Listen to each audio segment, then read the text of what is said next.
You like that.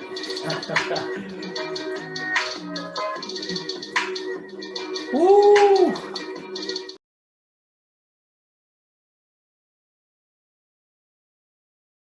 Hello, Gilbert. That's it. Oh, yeah, let's talk about it. Are you the best point guard ever? Yes. Yes. It's me and Magic. That's the conversation. Yeah. Because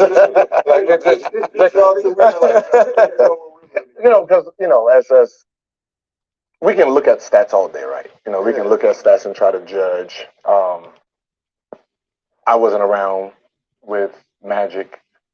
I know, right? So I have so much respect. I know there's not a lot of 6'9" point guard. I was trying. I'm thinking about the '90s growing up. There was nobody trying to be a 6'9" point guard, right? I mean, it just. But I can witness and watch every kid trying to be Curry. You know what I mean? So it's like the influence that you really have on the game from the position as a player. I look at the stats and say, okay, Magic then Curry. When I look at the kids and I watch AAU, it's like, nah. Yeah.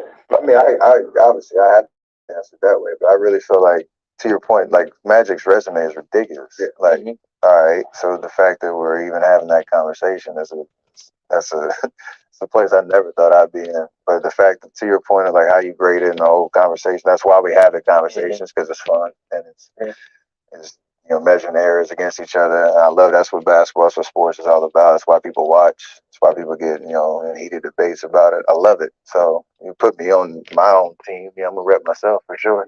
But Magic, like that's a lofty resume to shoot for, right? So I'm still going. Let's see what happens. I mean, that's point forward. I mean, it's, I'm just saying, at this point, I mean, he'd be cheating. It's point forward over there. We got the point guard, man. I mean, it's good for me.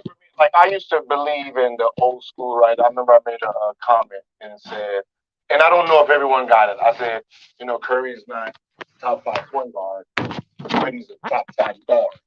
You know what I mean? And I said because, growing up, it was like your type of guard is not a point. So I was like, all right, cool, that's fair, right? Okay, so where we at then, right? Where we at then? So now when people say, all right, name your 5 point guards, and I'm like, all right, it's all scoring guards. Y'all can keep them assists to yourself, right? I need someone who has all the ammo. So I'm loving, the day that it's turned into, more of the guards that can do a little bit of everything. So you have to now. That's how the game shifted. Like I'm saying, who's probably the last?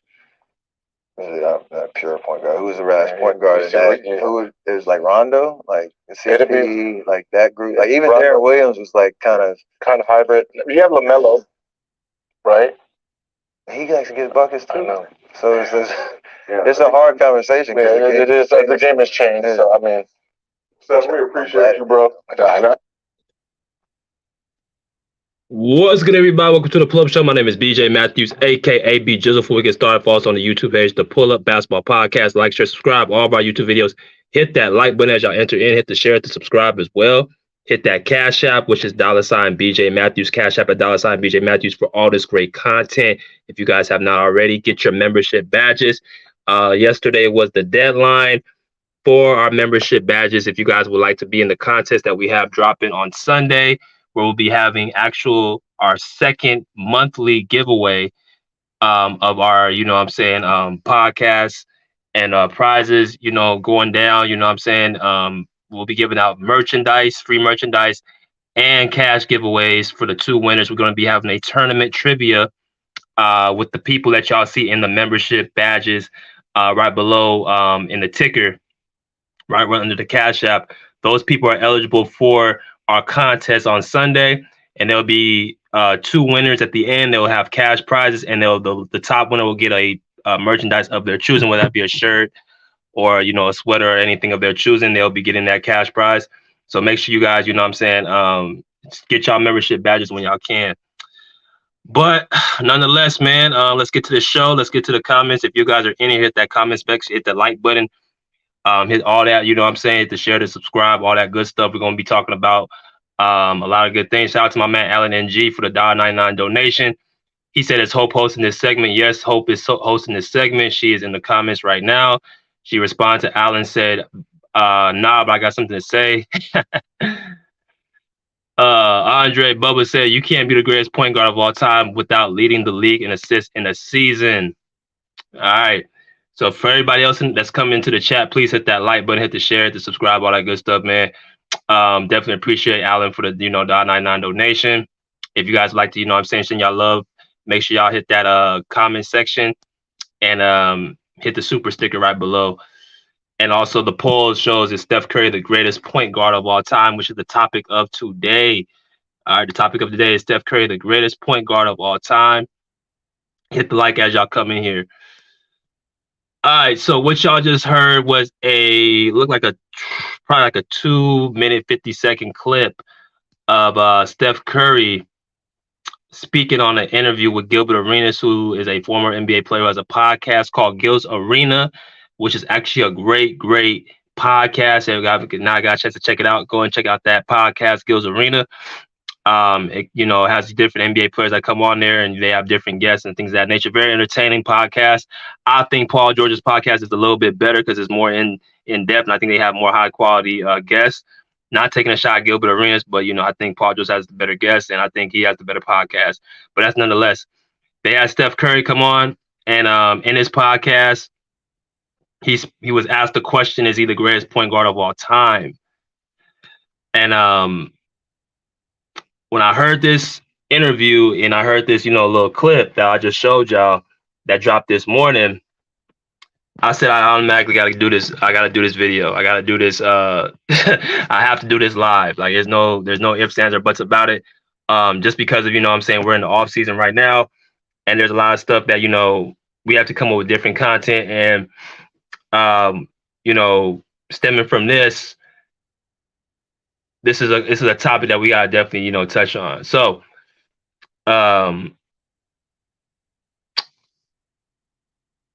Steph Curry is the greatest point guard of all time. Is the question? It's in the poll on the side. If you guys have not answered that question, make sure y'all engage in that poll. Is he over Magic Johnson? Okay, those are the two people right now, Magic Johnson and Steph Curry, who are on the top of the food chain. Of course, you got people like Isaiah Thomas, you got John Stockton, Jason Kidd, Gary Payton, Oscar Robertson, Chris Paul, all these other great point guards who are in the top 10, whatever, top 5. But it seemed like to me the two creme de la creme are Magic Johnson and Steph Curry. Now, I'm going to leave my opinion till the end of the soliloquy. I just want to, break some things down, starting with the video and what I've heard from different people, who's been talking to me all day about this whole thing, because you got one side who are, the Steph Curry, Golden State Warrior, New Era fans saying that, Steph Curry is the best point guard of all time, and he's the new face on the block, and the babyface assassin. And, they just love how he's able to, score from anywhere on the court, and he can shoot, he can dribble. He's, he always has that smile on his face. Well, he usually do, but, he's more of a lighthearted person. That's what, this is what this generation sees in Steph Curry. And then you got the other crowd, the Magic Johnson crowd, who is from the 80s, who are Laker fans through and through. I mean, real Laker fans, purple and gold, who watched Magic Johnson in person or watched Magic Johnson for years, who ain't going for that. They said, no, it's still Magic Johnson. This is, he's the best point guard. He's the pure point guard, who can pass like Magic, who can, win like Magic, who can embarrass you on the court while smiling at the same time. That's what they'll say about Magic Johnson, right? But just like in the little clip I showed y'all, this is good for ratings. It's good for, barbershop talk. It's good for, people actually, having, hostile but healthy debates. And, I think it's all great. It all, ties into the game. And as y'all come in here, please hit that like button. As y'all come in here, man, please hit that like button. We got a lot of people going to definitely be chiming in, so make sure y'all just hold tight for the next, I'll say about 25 minutes, and I'm gonna let y'all in. Let's get to it, man.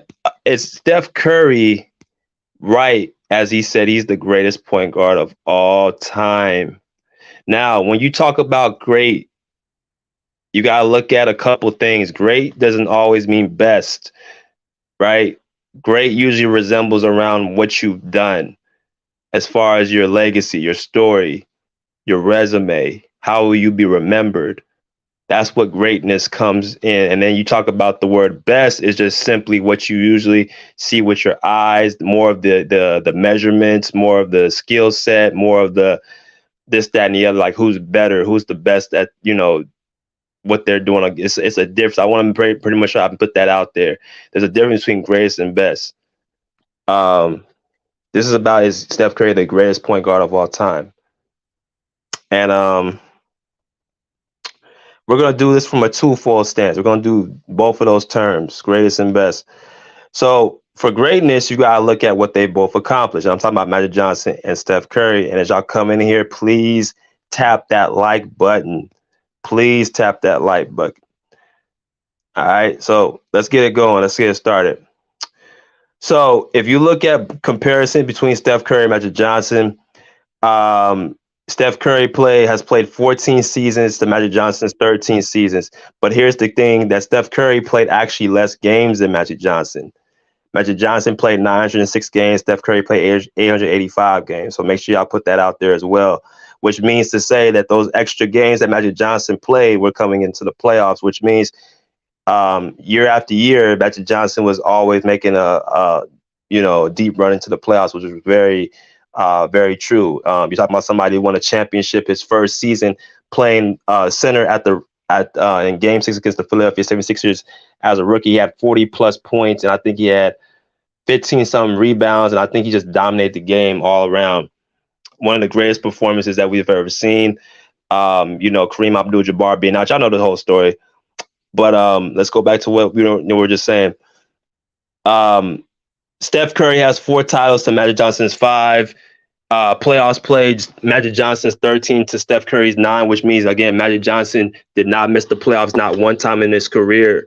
He played all 13 seasons in the playoffs, all the way up until the 90s, right, which was against the Chicago Bulls when we made to the finals. He been playing in the playoffs. Steph Curry's 9 All-Star games to Magic Johnson's 12. Season MVP, Steph Curry with 2, Magic Johnson with 3. Finals MVP, Steph Curry 1 to Magic Johnson's 3. All-NBA first team, Steph Curry's 4 to Magic Johnson's 9. All-NBA team, Steph Curry's 9 to Magic Johnson's 10. Scoring leader, Steph Curry's 2 to Magic Johnson's 0. Assist leaders, 4 to Steph Curry's 0. And then steals leader, Steph Curry's 1 to Magic Johnson's 2. And then we're going to go to the next one, the last one. Going to the points and all the stats. Let me move this out the way so y'all can see better. If y'all look at the points per game, Steph has 24. He's averaged to Magic Johnson 19. Rebounds 4.7 to 7.2 Magic Johnson. Assists per game 6.5 to 11.2 Magic Johnson. Steals per game 1.6 to 1.9 Magic Johnson.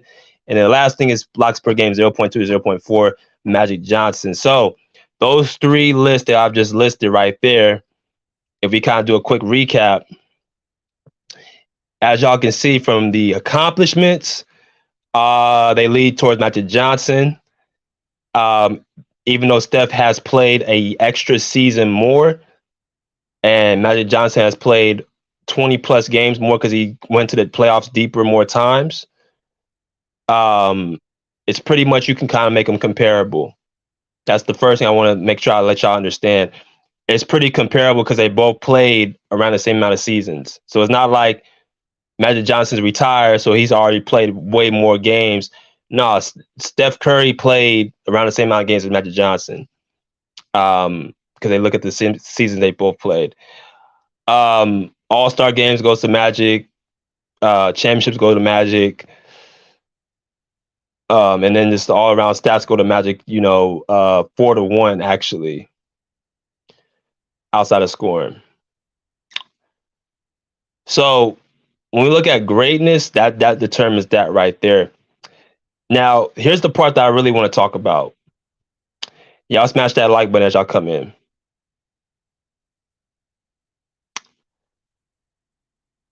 Janelle Santana was good, my guy. He said, in my opinion, salute fellas, and Fillet says, appreciate you.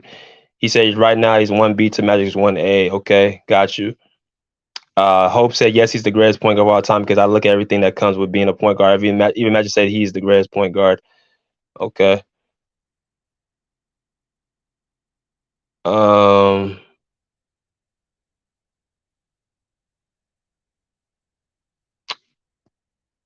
He said all respect to Magic, but Steph is better in his career and will end better. Okay. So now that we got that out the way, let's look at also some things when I look at the word better, skill set. Because I've been hearing a lot. Let's start with the arguments that support Magic. The arguments to support Magic that he was a more bigger size actual point guard. Now, y'all know what a point guard actually is. A point guard is actually somebody that gets players the balls in their spots and also, gets players set up who's the guy that sets the table. That's what a pure point guard has been known for, right? A pass first mentality, a floor general, a leader, a winner, the toughest guy on the court. That's what, the term point guard has stemmed from for, since beginning of basketball. The definition of a point guard, right? Now, if you listen to people who defend Magic and, think that he's the greatest or the best, whatever, they say that there's nobody else that does those things I just named. That's what they'll say. They'll say Steph Curry is not a pure point guard, so therefore, how can he be better at something that he's not actually resembles? Steph Curry's not a pass first point guard. He doesn't quote unquote really set the table for his teammates. There's been instances where he has lacked leadership. This is what coming from people who support Magic. If you look at, they say Magic Johnson made James Worthy, Byron Scott, those players better. He's 6'9". He can run the floor. He can dish the ball up, make any pass that you want to make. Greatest passer of all time, 5 championships, all that. And, he can do everything on the court better than Curry except score and shoot. That's what the argument is for Magic Johnson. And again, we're going from greatest to best now. We're talking about the skill set. We're talking about what you see on the court.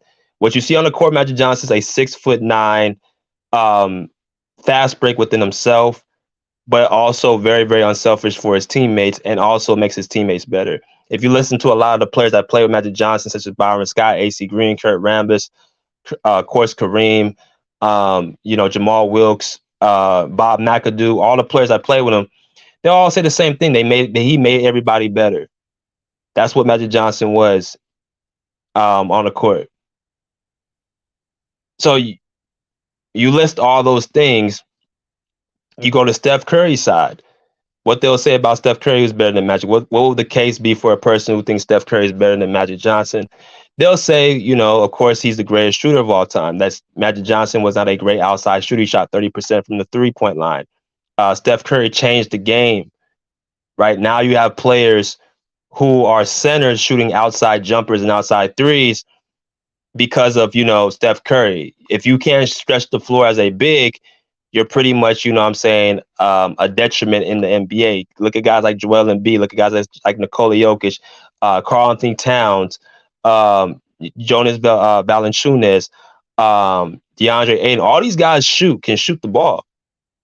Bigs, 4s, and 5s are shooting the ball because of this guy right here on the screen. Right? You could talk about Steph Curry also being the best 3-point shooter, but oh yeah, by the way, he's one of the best ball handlers in the league as well. Right? And for the same people saying that Magic Johnson is a quote unquote point guard, that's what he's listed to be. That can also be used against him because Steph Curry, he can do more on the offensive end as far as shoot and, dribble the ball. I mean, he's a combo guard, so he can do more things, would that not make him more valuable on the court? So that that little argument right there, like, one side is trying to be in favor of Magic, saying that he actually does what a actual point guard does, or listed, or what it was created for. That same point could be against him if you listen to Steph Curry fans who say, well, Steph Curry can do more for my team. Like in this generation, in this day of the, age of the game, if you can't shoot the ball, you're going to be a detriment in the NBA. So that's what B kind of used against him as well. Another thing people can say Steph Curry does, that can actually put him over Magic Johnson, him moving without the ball, his conditioning, his off-ball movement. See, people think that Steph Curry is just a scorer and shooting. That's it. People who think that they're stuck from like 5-6 years ago.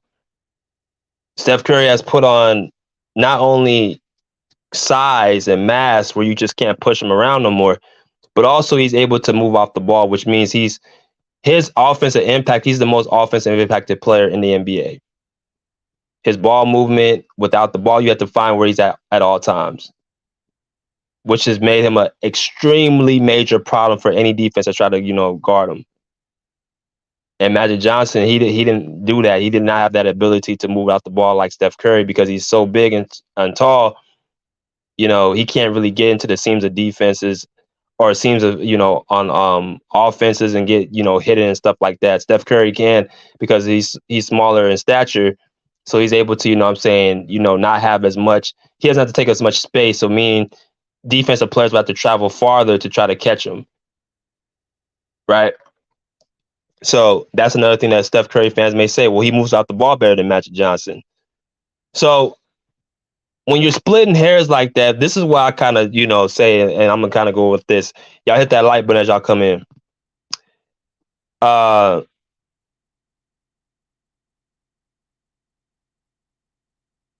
This is what I'll say about this. It really comes down to which one would you rather have, Steph Curry's shooting or Magic Johnson's passing? Which one would you rather have, Steph Curry shooting or Magic Johnson's passing? Now, think about this question before you answer, because the way I look at it is about, it depends on a number of things. First of all, what area are we playing in? Second of all, what type of team are you playing on? And what type of defense you're playing against? Because if that's all you do is just pass the ball, or if that's the main thing that you do is pass the ball in this era, you're not going to be as valuable as a person who can do both. You know what I'm saying? If you have a player that's just mainly just passing the ball and able to set guys up, which is great, you're going to be limited on the offensive end. The way the game played is now, and how, fast paced it is, how many, possessions you get in a game, you better be able to put that ball in the basket. If you can't do it, you're going to be limited. But at the same time, Magic Johnson did more than just, pass the ball. He was, I think averaged 19 points his entire career. There's plenty of games you can see Magic Johnson have 30, 40 points. There's plenty of games you'll see Magic Johnson showing his offensive skill set in the post, posting players up, and also, able to, rebound the basketball. It's just the fact that he wasn't a great outside 3-point shooter. That just wasn't him. He was, he was everything else but that. So it just comes down to that. Would you rather have Magic Johnson's passing or Steph Curry's shooting? Hey, LeBron Legacy Podcast, calm down, man. You be patient. Be patient. Yeah, I hit the like button. Shout out to my man, Big Fan Breezy.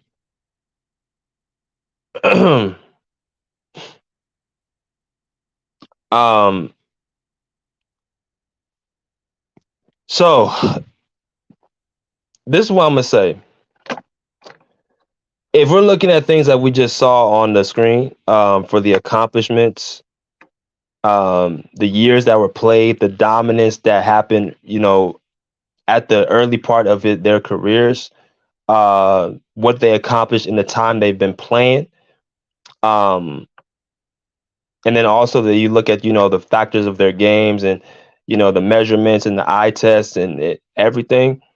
Um, I'm going to say Magic Johnson is the best point guard of all time. And it's, right now at this point, it should be pretty comfortably right now. Now, that's not to say that Steph Curry can't catch him, because I definitely feel like he can. These people that say that Steph Curry has no chance to catch Magic Johnson, that's ridiculous. Because what I see with Steph Curry right now, he's getting better at 35, not worse. So the way I see it, he's in his prime right now. He got at least another 4 years to play at this level, in my opinion. With the medicine and with the technology and the training staff, he got about 3-4 years of prime play like this till he's about 38. And then once after he finished being in his prime, all he has to really do is just focus on, you can be just a corner shooter or a player that I'm saying can catch and shoot, and that's just all day. See, what I think Steve Kerr is trying to do, and shout out to Steve Kerr, you know what I'm saying? Shout out to my man Steve Kerr. He'll be back on the podcast very soon. What I think Steve Kerr is really trying to do, I think he's trying to actually prolong Steph Curry's career. I think he's actually looking at Steph Curry as somebody that he can try to use till he's about 40 years old. You know what I'm saying? So don't be surprised if you see Steph Curry playing until he's about 38 at a high level, and then after that he'll be 40. He'll still be playing at a pretty decent level, because now the Warriors have such a great training staff, and Steph is just in such peak condition that he can play at this high level for a long period of time. So I don't really agree when people say he can never catch Magic. But as of right now, Magic Johnson just he has more he's accomplished in a shorter period of time, and he just came into the league just dominating.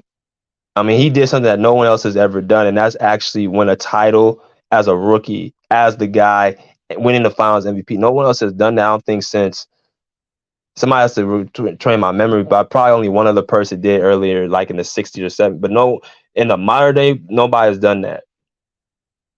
That just shows the amount of transition he had in this game to be able to do that. Now, let me say this one last thing as well, because I know people are going to bring it up. I ain't looked at the comments yet, but people are going to say that Magic Johnson had this person, this player. He had Kareem. He had this player. Now, understand something. Before Kareem came to the Lakers, he won his title in 1971 with Oscar Robertson. So for a 9-year drought, he didn't win any championships until he came to the Lakers with Magic Johnson. He was with the Lakers all through the mid 70s. And it wasn't until Magic came onto the team, he was able to lead them to another title.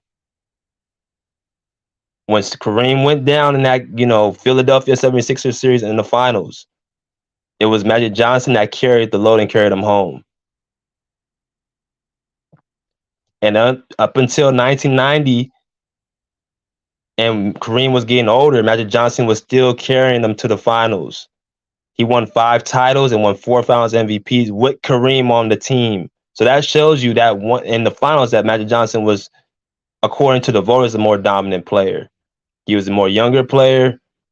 He was the more transcendent player. He made everybody better, including Kareem. So we can't just say that Magic Johnson had this player, without saying that he made everybody better. And then people say Steph Curry had Kevin Durant. Well, here's the thing about that. Yeah, you could say that for those 2 finals, but when he proved it in 2022, and you could say 2015 as well, but really in 2022, when he won that title against Boston, showed you who was the cream de la creme on that team. Steph Curry. So you finally got that monkey off his back. It's kind of like when Kobe won without Shaq in 2009, when people thought that they needed him to win, and it was because of Kevin Durant they won those titles. Well, Steph Curry put a rest to all that. So it's a good debate. But I think that Steph Curry has some more work to do to be able to catch catch Magic Johnson. I don't think there's really nothing people can really point to other than potential to say he's better than Magic Johnson. But nonetheless, that's 30 minutes. Let me go ahead and play a quick 2-minute break. We back in 2 minutes, and y'all make sure y'all brace yourselves. I'm gonna drop the link so y'all can come in here and you know what I'm saying, chop it up. All right. I want to give the floor to my man, Mr. Steve Kerr. Thank you for coming on the show, sir. BJ, Rick, thank you guys for having me. I'm happy to be here with you.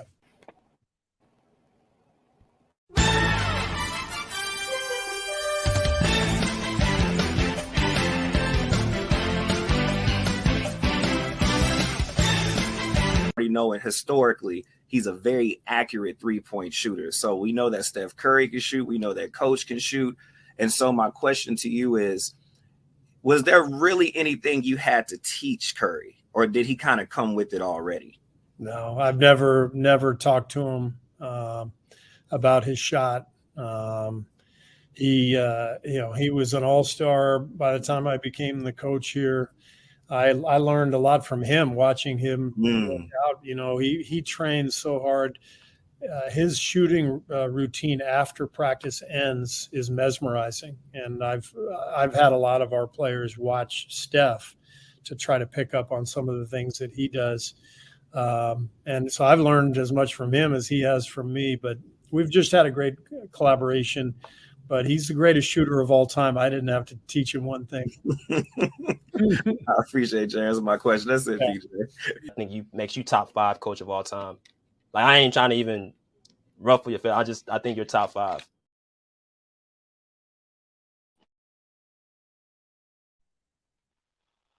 All right, man. So that was our quick, little clip of Steve Kerr and I and Rick with our interview, man.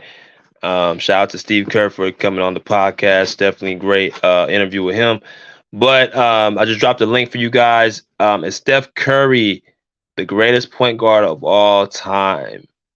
All right. Is Steph Curry the greatest point guard of all time? And we got some people in the comment section who, give their opinions. Make sure y'all smash the like button. Hit that like button as y'all come in here. Very important. Please hit that like button. All right. Deuce Tom said, I'm going with Steph. He's probably the third most influential player in history. Appreciate you with that. And DMS like D said, Steph and Magic are very similar in career team-wise. Okay. Yeah, I think they're very similar as far as impact on what they do best. I think Steph Curry's shooting is as demoralizing as Magic Johnson's passing. And I think that's what, their careers are kind of lined up very similar. But even with that, just the fact that Magic he accomplished so much in such a short period of time is what makes me give him the edge. And I also think because of his size, he's able to do a little bit more, even on the defensive end. So that's, something I'll look into. Hope said, I actually think Steph is better than Magic. It's almost like when LeBron said he was the greatest of all time. So why would not let Steph have the same opinion saying he's the greatest point guard? He can say that. I mean, that's his right, definitely. Like I said, it's between Steph and Magic. Those are the two people that, are in the, running for the race. I just think that at this point, if we're gonna put that out there, we gotta actually have some, concrete evidence. Because for LeBron and MJ, there's really nothing that you can say that LeBron has over Mike. He has his accomplishments and he has, the statistics outside of rebounding and passing to prove it. Really, LeBron has just longevity. So it's just kind of how you look at it. You feel me? Salute to my man, Real Lazy. What's good, my guy? And he is now into the chat. What's good, my guy? E, what's good, bro? What's good with you, bro? How you doing, bro? Man, living, bro. Living. How about yourself, man? Likewise, man. Going life is life, and man. So trying to navigate through it. Yeah, man. I know you had to jump onto this one, bro. We had to jump onto this one though, bro. Damn, bro. I do not like the fact that players kind of give themselves that I'm the best title. I don't think that's for them to rank themselves. And it's they're being forced to answer these questions, and it's unfair. You know what I'm saying? Because now they're going to receive backlash and all the debates and all the people are going to try to come out and try to debunk the story. I mean, debunk why that it's not true and pretty much try to find reasons to shit on a person's legacy and a person's greatness to big up somebody else that they might like kind of sort of how we do, LeBron. But the facts and what we see, it's like, what I'm saying? What you see, looks can be deceiving, right? Sometimes stats lie, sometimes they don't. They don't really tell the full picture. But when I watch Steph Curry, it's like, he is one of the greatest players, not even point guards, but players to ever grace a basketball court.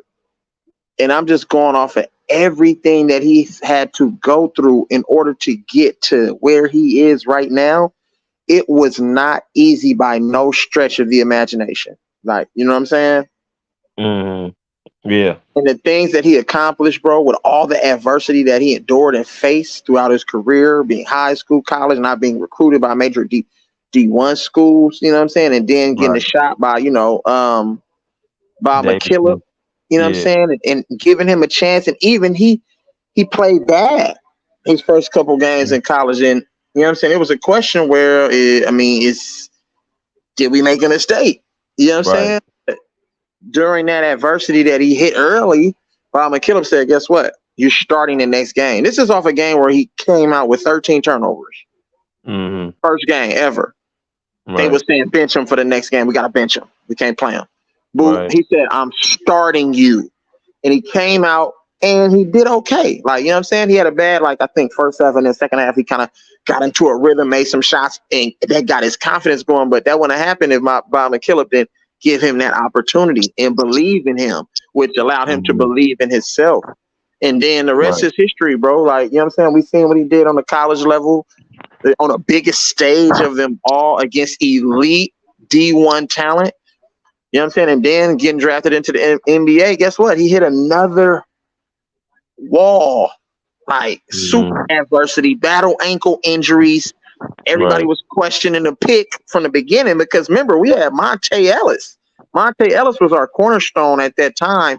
You know what I'm saying? And we were trying to build a team around Monte. We ended up saying, you know what, we're going to draft another point guard. So that kind of shitted on Monte. And then Monte and Steph didn't really get along too much. But the type of guy that Steph Curry is, he's like, how can you not like him? Like his personality, everything about him. He didn't come off as I'm trying to step on your toes. He wanted to learn from Monte. So Monte taught him the ropes before they ended up trading him ultimately. Like, you know what I'm saying? And then after that, the ankle injuries, you know what I'm saying? People were talking about he was too small. He wasn't big enough. He wasn't going to be, you know what I'm saying, an NBA point guard and succeed at this level. They should have never drafted him. All the naysayers came back, right? So when he finally got healthy, he finally started to kind of like show that, you know what, I might got something here. So little by little, you know what I'm saying? More time. And then the coaching change. Boo, when we got rid of Nelly, you know what I'm saying? Shout out to Don Nelson. Yeah. And then Mark Jackson came into the fold. Like, you feel what I'm saying? And then it was a whole nother ball game. He instilled the same thing that Bob McKillop did at Davidson, Mark Jackson did for Warriors, instilling that confidence in Steph Curry, bro. And then the rest is history, bro. The rest is history. Right. And I mean, you know that. I mean, shit. Kudos to him, but I don't know if I can just put him over Magic because Magic 6'8". Magic also changed the game. 6'8" point guard. No, man, point guards wasn't 6'8" like that. A 6'8" player was a power forward, small forward, like center, like. And then what Magic did his rookie season, subbing in and starting center. Iconic. Nobody's never did nothing like that. So from that point alone, from what Magic did, Magic revolutionized the game too. Because remember, the Lakers had Norm Nixon, and it was they were talking about, no, I don't think we should draft this dude. They wasn't going to draft Magic, bro, but Jerry West had a vision. He was like, man, I think we need to take this dude Magic, and everybody, and then Jerry busting on, and they was like, man, we got this dude Norm Nixon. I don't think we should do that because Norm Nixon is that dude. He's our franchise point guard at the time. But they drafted Magic, bro, and then we seen what Magic did, bro, his rookie season. Coming out, you know what I'm saying, 6'8", starting at center, leading that team to the championship in his rookie season. That alone right there, I can't say Steph is better than him because he didn't accomplish something like that. Like, you know what I'm saying? Right. So both of them actually revolutionized the point guard position and changed the game from that perspective. But I can't just put, you know, Steph over Magic because Magic, man, went through a lot too, though. So, I mean, you know, it's tough. That's tough. It's tough, and I think and appreciate, and y'all go subscribe to my man Real Eleazy for the content, and you know, great points he just made, man. Go and subscribe. Y'all see right there on the bottom of the ticker.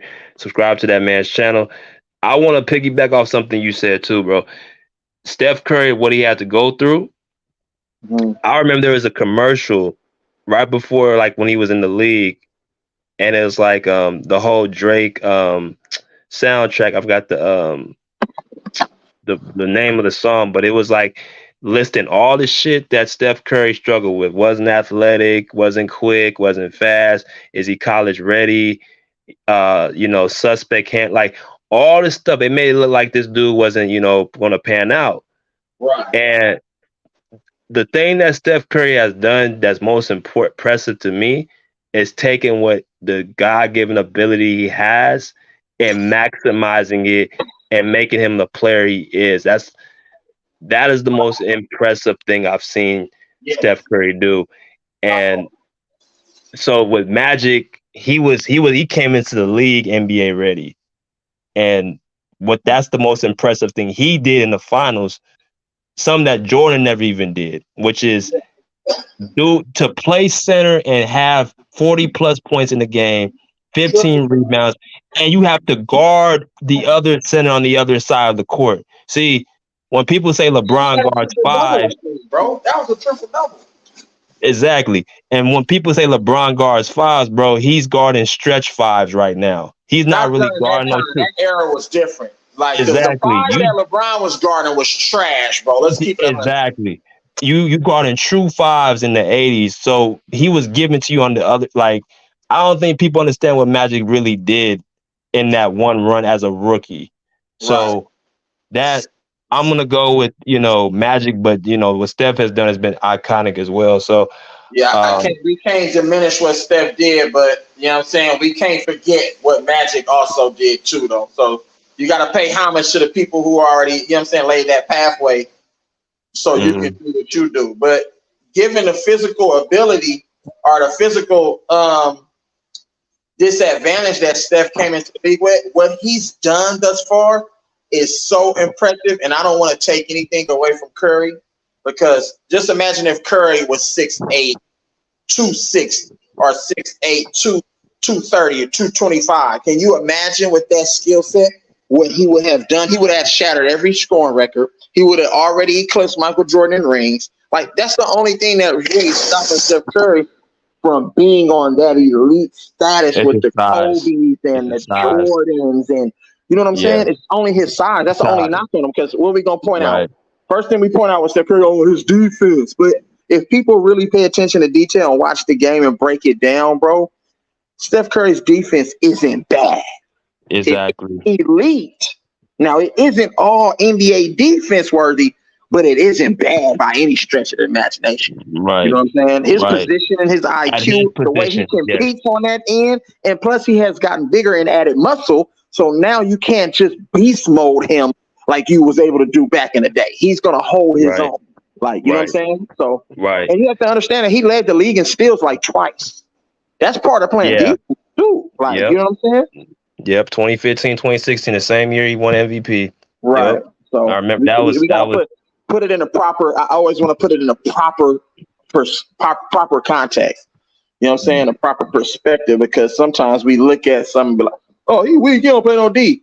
I know somebody who don't play D. I watch motherfuckers who give up, lazy, don't give no effort, trying to blame your teammates for every time somebody scores or somebody else gets an offensive rebound or something. You looking and pointing fingers. Steph Curry doesn't do that, bro. Period. Mm. All right, Bubba, what's good, man? What's good with you, man?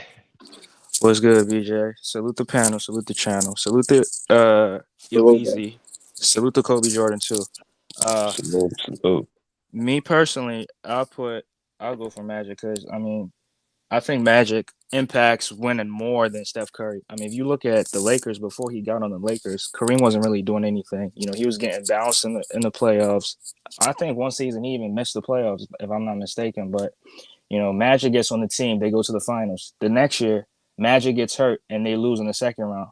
The next year, with Magic on the team, they go back to the finals. So I think Magic's impact on winning is so great, and that's a separator for me above Steph Curry because we seen Curry average, great numbers, but his teams missed the playoffs. I mean, you can look at 2021 when he led the league in scoring, but the Warriors missed the playoffs, and you can point to his early seasons in the league too, but Magic Johnson never missed the playoffs in his career. So that's another thing that he has over Steph Curry. Now, we know Steph Curry is a better scorer, better shooter, and all that, but Magic Johnson is a better passer, better facilitator, better floor general than Steph Curry. That's why I consider him as a pure point guard. Now, I believe that Steph Curry has some years to pass him because I believe Steph Curry can play like 20 years in the NBA, which, that's gonna be like more longevity than Magic because Magic played like what 12, 13 seasons. So I 13. think 13 seasons. So I think Steph Curry could pass him eventually, but if you go to the accolades, Magic has like what 3 MVPs, 3 Finals MVP. I mean, Magic should have 4 Finals MVPs if you really think about the 1988 Finals, because I believe that he should have won Finals MVP, but James Worthy had a big Game 7 against the Pistons. That's why he won that. So, but overall, I would say Magic. I'll go with Magic Johnson. Good points, my guy Bubba. Good points, bro. I kind of gotta let me just chime in on that though, bro. I understand everything about what you just mentioned about Magic Johnson and impact and winning, but let's also put in context. Magic played that whole damn Lakers team is in a Hall of Fame, bro. Like, you know what I'm saying? He played with elite level player. All of them went to North Carolina. A lot of them. You know what I'm saying? You had Kareem come over, who arguably the best player ever. Arguably. Number 2 all-time leading scorer. You know what I'm saying? Right. So you have to understand, just imagine if Curry, when we put a knock on Curry playing with Kevin Durant. Well, shit. Magic played with, he played with motherfuckers too. Let's just think about it.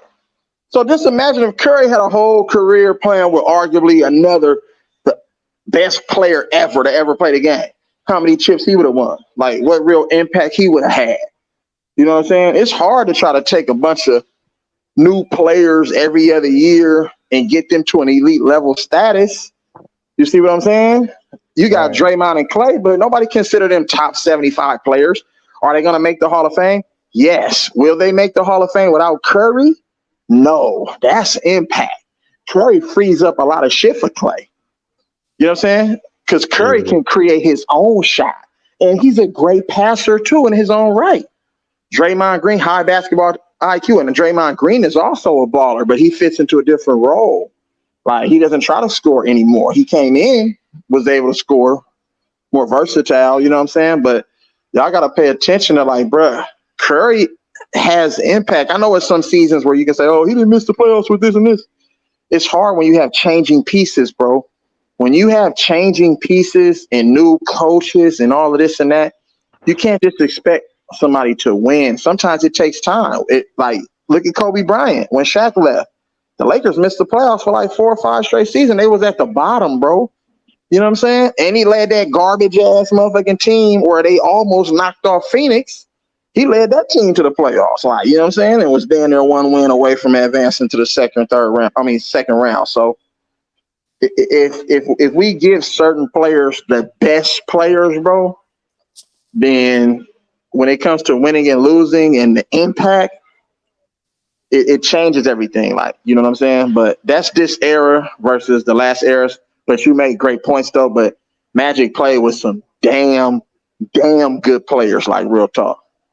But Elise, when Magic after Kareem retired, he was still making the playoffs, but Steph Curry was missing playoffs without Clay. Right. Yeah. Kobe Jordan in the building. What's good, bro?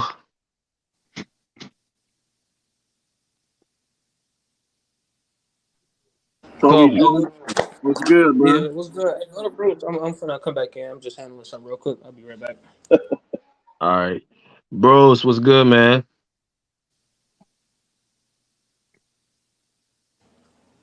What's up? Good evening. I hope you guys had a good Monday. Appreciate it. Did. Sure did. Everything I was gonna say, Elise said it, and BJ, you said it too. Andre came in and saying that Magic didn't miss the playoff. I mean, Magic was playing with great players.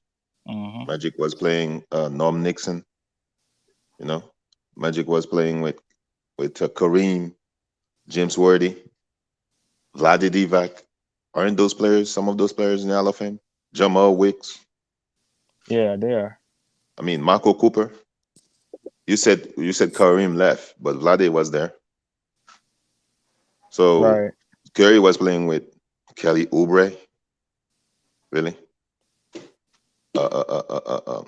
When you said didn't miss the playoff, when Draymond had wide open layup and miss point blank. Remember that? And Kelly Oubre and GTA. What's his name? And what's the guy when he shoots? He went to the Lakers. I forgot his name. Ken Bazemore. Yeah. Come on, man. Ken Bazemore?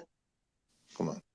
So back to the topic. That's why I say that his teams had a lot of shifting pieces, bro. It really wasn't like when they were consistent for 10 years when they had like the same squad running it back. That's you know what I'm saying? Running it back. But then they all the key guys that helped them win championships, they left and went somewhere else, bro. And then you had a whole nother group of guys come in. So you have to get that feel, you have to build that cohesion and that chemistry. You can't just say, okay, we're gonna win with these guys. They don't work like that. Different personalities, egos. You feel what I'm saying? So all of that has to come together, and sometimes it takes time for that to happen.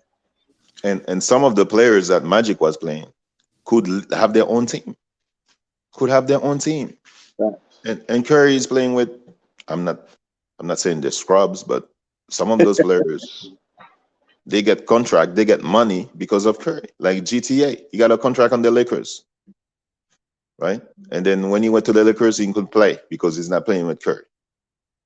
JTA, Juan Toscano Anderson. Yeah, that's true. And they just had a workout. They was working him out with a number of other guys too. So and his brother-in-law, right? Damian Lee only in the NBA because of Curry. Come on, man. Period. Come on, man. So who was go ahead, Bruce. Yeah, I was gonna say that Curry is the best player that's playing in the position of point guard, but I think Magic is the best point guard. If we looking at what definition of point guard is, I think Magic is the best point guard. But in terms of who played the position, who's the best player playing the position, I think Curry is the best player. Yeah, I can't be mad at that. So do y'all feel like Steph Curry's shooting or Magic Johnson's passing is more detrimental? I think Steph Curry's shooting. Wait, detrimental? Magic's passing was special. You mean demoralizing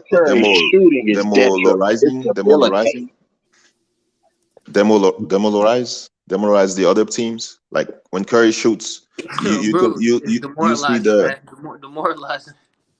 I got Thank you. Steph Curry jump shots is more demoralizing than a Magic Johnson behind the back pass, like real talk. Yeah, my fault. I'm cooking right now. Can you hear me though, BJ? Yeah, we can hear you. Yeah. Yeah, man, y'all boys have cooked up everything. I don't leave nothing left to cook. Now I'm just playing with you. But what up, no, you cooking, bro. Go ahead and put your you know what I'm saying, your English on at one time. No, I know the little English, little Alex English on it. You feel me? But no, I think what? So I can't remember who said it, but they said that Magic played with grace. Well, I mean, yeah, we all understand that, but I mean that's the same team that was together the year before they got Magic, and them dudes won like 45 games. I mean, they still had Norm Nixon. They still had guys like Jamal Wilkes and what's old boy named Cooper. They still had and they even had what's the score? Bobby They Scott.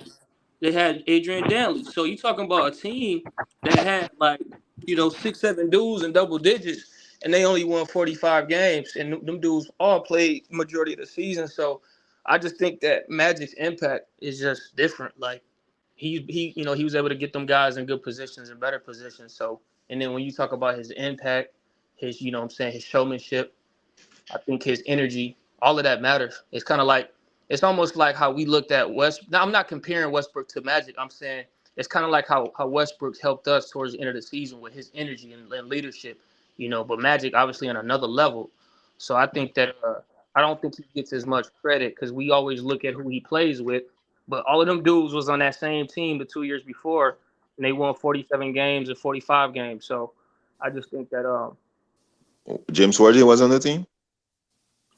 no, he wasn't on the team in the first Magic's first year either. Okay, so you're saying all those teams, all those players. Yeah, I'm saying that you look at it was really a switch between Dantley and Magic. That was the biggest difference. So you replace Dantley with Magic, and they go from winning 47 to 60 games. And they also had a coach change because Jerry West was a coach, I think, right? Yeah, I think he was a coach, if I'm not mistaken, before Magic got there. But yeah, bro, I think I would definitely say Magic over Steph. I think Steph is probably he's probably the best shooter, and I would probably put Steph obviously top 5, top 3 most influential. But Magic is like, in my opinion, I think Magic's impact on winning, he's like top 5 in history if you talk about just impact and leadership. So, I mean, with Curry on the team, how many wide open shots you get? Ask Klay Thompson.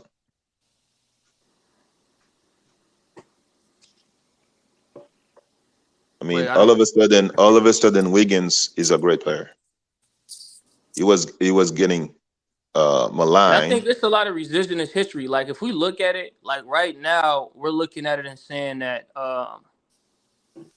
like at the time, we knew those players were great, but let's be honest, some of those guys were kind of older too. Like Kareem was older; he was still obviously dominant, but a lot of those dudes were older. And it wasn't until they got James Worthy until it was like, okay, yeah, they're starting to become a little bit more. Michael Cooper was not older. Brian Scott was not old. Michael Cooper wasn't old, bro. You said what? No, I said the guys that were there before. Like if you look at Nixon and Kareem, those guys were older. So yeah, they were already there. They were like, you know what I'm saying? Right. So it wasn't until I think they got Magic, AC, and all of those other guys like James Worthy. To me, that was like their second push. But yeah, I think like if you look at Steph, I mean, he's played with. I mean, he probably hasn't played with a Kareem, but if you look how many Hall of Famers have he played with outside of Clay and Draymond, and maybe Iguodala? He's played with a legit 4. I mean, you put Iggy, you put KD, and you put Dre and Clay. That's 4. Okay, to me, that's 4 Hall of Famers. Okay. So, and then I mean, we don't know. Like that's just what I'm going off of right now. Like I mean, it's about to be 5. CP3. Yeah, like CP3 would be 5. So yeah, CP3 would be 5 though. But let's just be honest. On the back end of his career. Hey, Andre. Here's the thing, right? When we say CP3, right? Everyone's gonna jump to his age, right? And they're gonna say, "Oh, well, he's old." But then you go back to some of those older teams. Some of those Hall of Famers were old too. Okay, I got you. And they won, right? So we got they got to win. All of those guys. If we look at all of the Lakers teams, I mean, come on, that last championship in 1988, Kareem was 41 years old. Yeah, he was 41. What about after Kareem? Who else? After Kareem, who else? Kareem was still impactful, bro. No, not that year. Nah, that year. Not that year. He was getting like 13 points per game and 7 rebounds. That's not impactful. What? No way. Yeah, okay. You got to fact check that. Somebody fact check that. Magic played with Bob McAdoo. Magic played with Bob McAdoo. Hall of Famer. McAdoo, Michael Thompson. He played with good players, bro. Come on, man. Like, you know what I'm saying? Yeah, but you got to think. Was Okay, really but here's the Byron thing. Scott. Byron Here's the Scott thing. wasn't no slouch, like, bro. here's the Byron thing, Scott though. was a really good player. Like some these dudes back in the 80s, they weren't playing 20 years like that. So it's different. Like being in your 11th and 12th year back in the 80s, like you was pretty much out the league. Like you were done.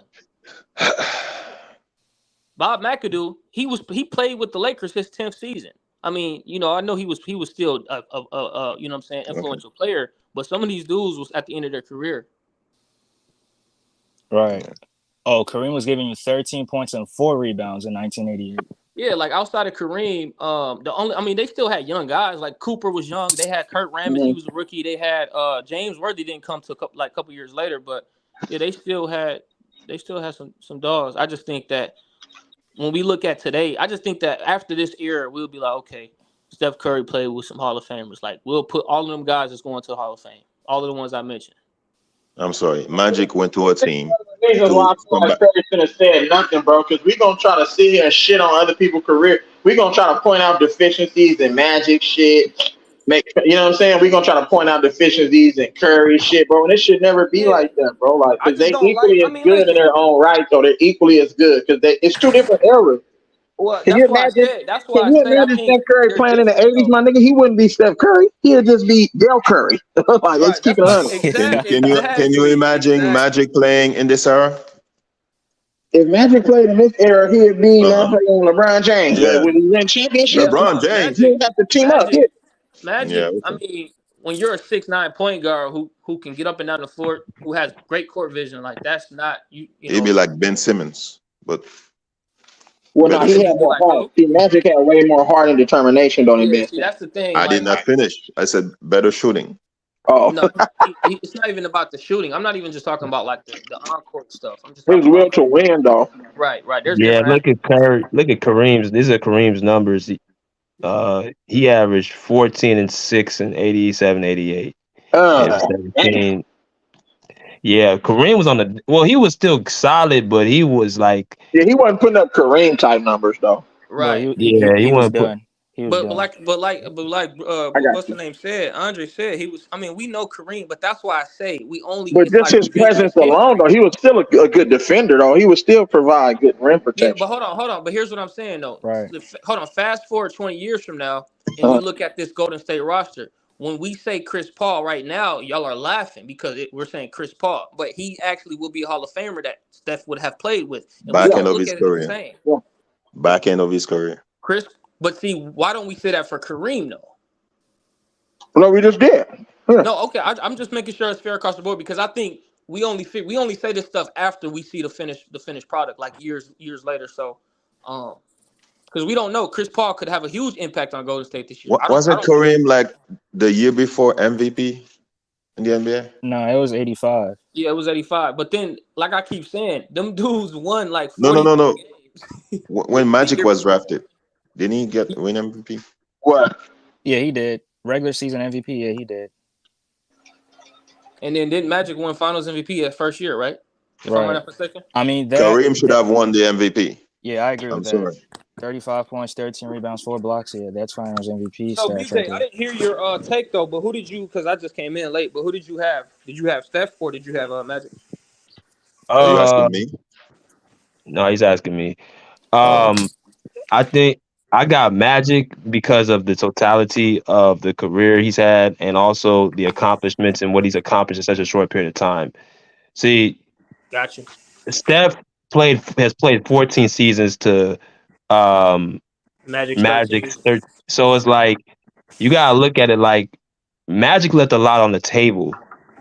He did. For you to have, so for you to get this type of, that means there's a dominance that Magic had at a very, very early age.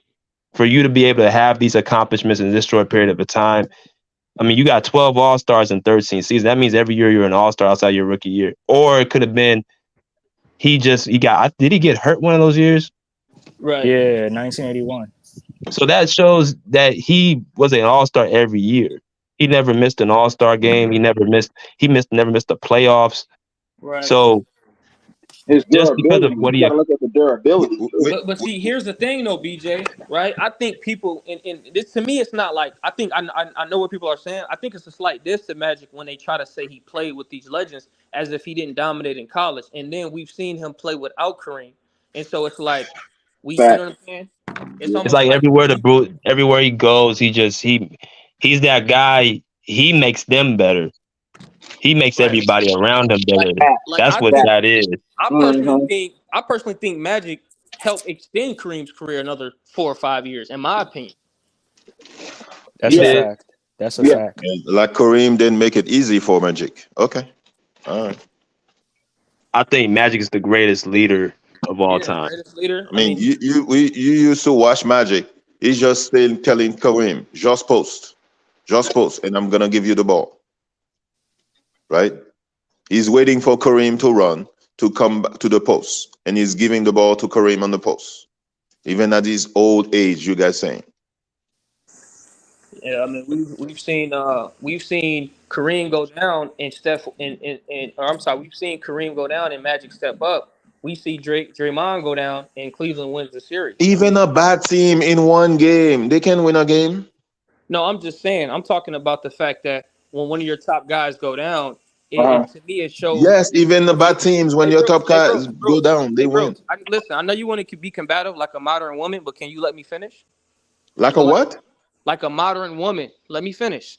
So, like I was saying, is when you talk about Steph, I've seen him without his guns, and I've seen how it affects him from his game. Like I don't see Steph in a playoff series when he's missing Clay or Draymond. I don't see that next level gear. I actually see him take a step back.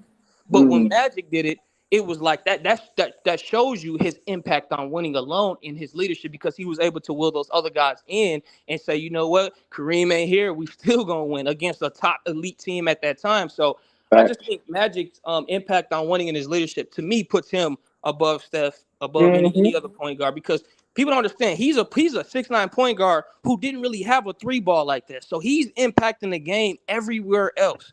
And it's like, to me, it's like, imagine if he had a decent 3. Imagine if he shot 35% from the 3. Like, this dude would be, to me, like top 5, to me, one of the greatest players. I think he is one of the greatest, but guys like Kobe, Jordan, he's one of the greatest. He's top 5. Magic's top 5 already. But I'm just saying, imagine if he had like the offensive, the 3-ball, the deep 3, stuff like that, He'd be the greatest player ever. So, and that's, I think, the difference between him and I think Curry. I think Steph's in the conversation of just trying to get into the top 10, and I think Magic's already in the top 5. That's 100%. The only reason. That's the only reason I say that Magic's ahead of him, because the conversations are different, and I also think that what Steph has done is more impressive to me, though.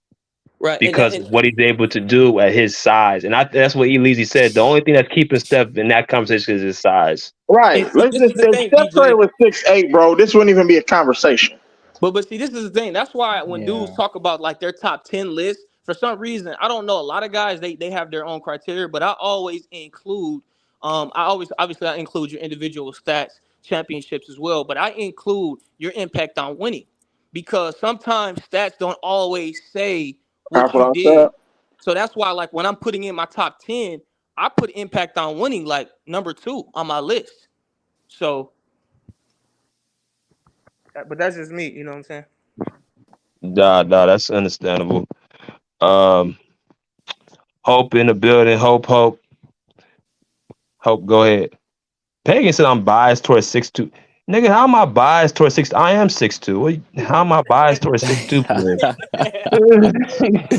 Hey, BJ, Pagan come up here. I ain't never heard him talk, man. He got to come up on the panel, bro. Man, Pagan don't want to come up. I don't know why he don't want to come up here. Yeah, Pagan, he be on that other show. Yeah, man. Hope, go ahead.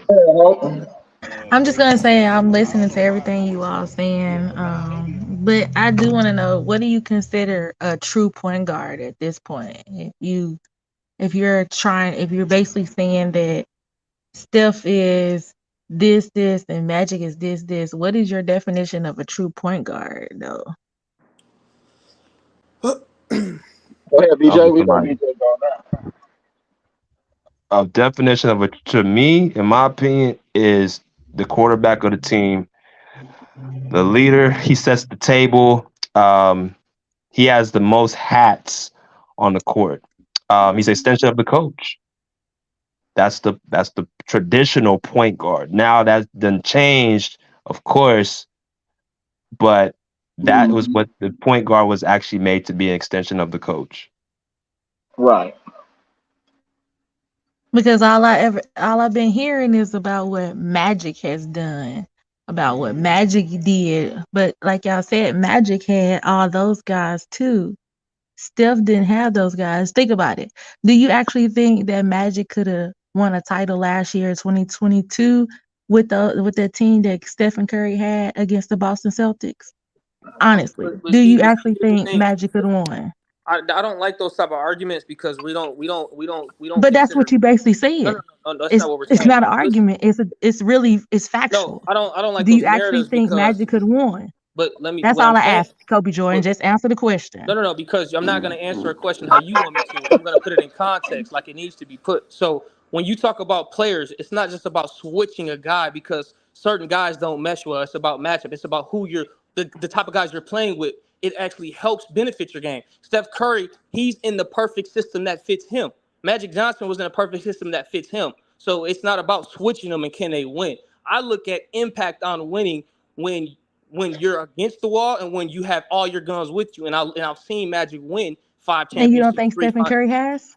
No. You didn't hear my point as far as when his. But you interrupted me when I was talking, elevate. so therefore. Because again, when KD and those other guys went down, we saw what Steph was able to do. When Kareem went down, we saw his Magic games elevate. We saw that. When have I ever seen KD or Dre go down and Steph elevate his team in a championship game? I haven't seen that yet. Can someone tell me when? So to me, it's not just about because to me, I think point guard, the position, it's changed. Like to me, there's no such thing as a traditional point guard today. I think there is, but I think you can be LeBron James could play point guard and he can do it great. Like it's a skill set. So, Steph Curry is not a traditional point guard. That doesn't mean he's not a great point guard. I'm just comparing the two players.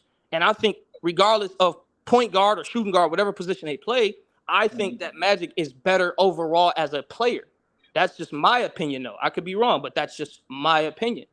Because I think he impacts the game more than just his ability to score.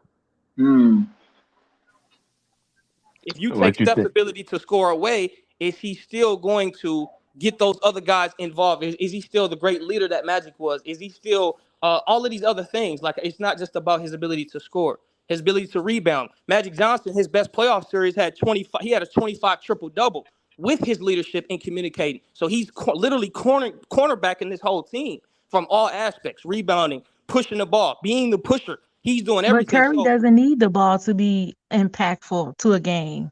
He doesn't need the ball. And that's fine. But again, you're talking about his personal impact. I'm talking about Magic's impact as for the team. Magic needed the ball. What was that? But did Magic need the ball?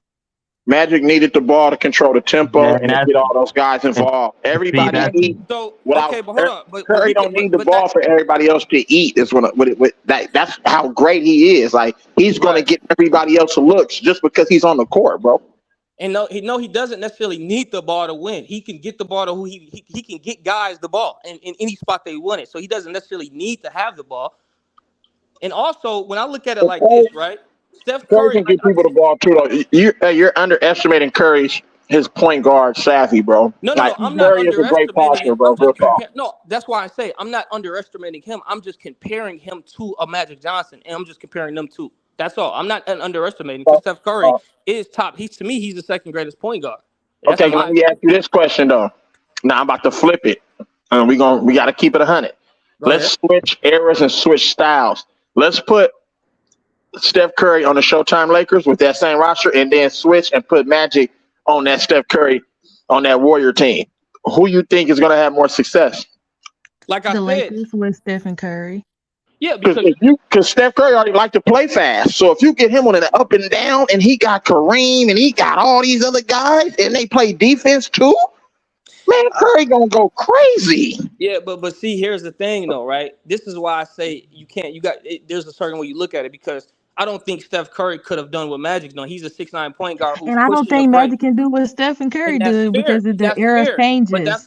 that's why it all matters when you say eras and certain matchups. That's why it matters because Steph Curry and Magic, them two different players, right? So you put them But on they each other's both team. changed the game though for the better. That's fine. Nobody's not saying that. I'm just saying, I think Magic's better. So I don't understand why there's any pushback. I mean, it is what it is. Like And we I all think agree Steph is that these better. two So guys now, are the top two greatest players. Man, y'all Like funny. it's almost like we're arguing Magic and Kobe. It's like who cares? They're both the two greatest shooting guards. Hey, and that's why I opened up my thing and I gave both of them credit, and I didn't try to debunk. Yeah. Like I didn't try to debunk and break down each player, and that's why I thought Steph Curry should have But see, take the high Leezy, road. He here's took what the happens bait. though. He shouldn't have took the bait, bro. Because now we're gonna start talking bad about both players. I'm telling you. Elise, this is why when you have a conversation, there has to be a number one because I don't care how great you are, you gotta pick at something that they didn't do just as well as the other guy, and then you gotta compare what mattered to winning, right? So even though Steph Curry is great, I'm looking at it and saying he's great, but I think Magic's greatness was more impactful. That's what I'm saying. Right, but see, if you're a Curry fan, you're taking it as a hit because you're saying, well, no, he did just we're as just much. NBA fans. Period. Okay, well, if you're an NBA fan, then you should respect my opinion and know that Magic No, Johnson is I not a respect scrub. that. I do. So it is what it is. I mean, But it took Right. you forever just to get to your opinion. no, it didn't. I said it again, and I said it. I said Magic Johnson won 3. He won 5 championships, 3 MVPs.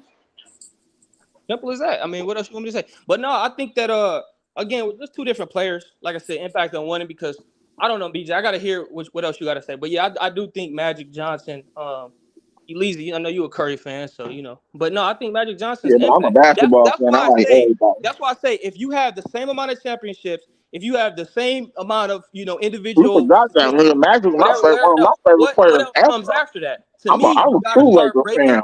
See, this is what I'm saying, BJ. This is why I say you got to start breaking down the other elements of the game. Right. Championships and stats, that's not enough. I want to know what your impact was on winning. That's why people hate it because one player's impact on winning, there's no equal impact on winning. No player has the same amount of impact. You got to compare, break it down. LeBron doesn't have the same impact as Jordan has on winning. It's just Jordan and Jordan. Hold on, Jordan and Kobe. Jordan and Kobe. Yeah, Don't Jordan mention Kobe. nobody else, bro. Period. Yeah, Kobe. Definitely Jordan Kobe. I don't want to hear no more LeBron in any GOAT conversations, bro. We didn't debunk that shit a trillion different times, bro. Bro, that's the narrative, man. You know they pushing that. Anybody paying attention to that. Stop it. I just dropped the link, Old Town. Because y'all go ahead. Y'all smash that like. Y'all smash that like button and share, subscribe. Freddie G kind of said. He said if Curry wins more and more, he's better than Magic. I would say 2, only because of the resume what Magic has already accomplished. I would say 2 would definitely put him. 1 would put him neck and neck with Magic. That's my opinion.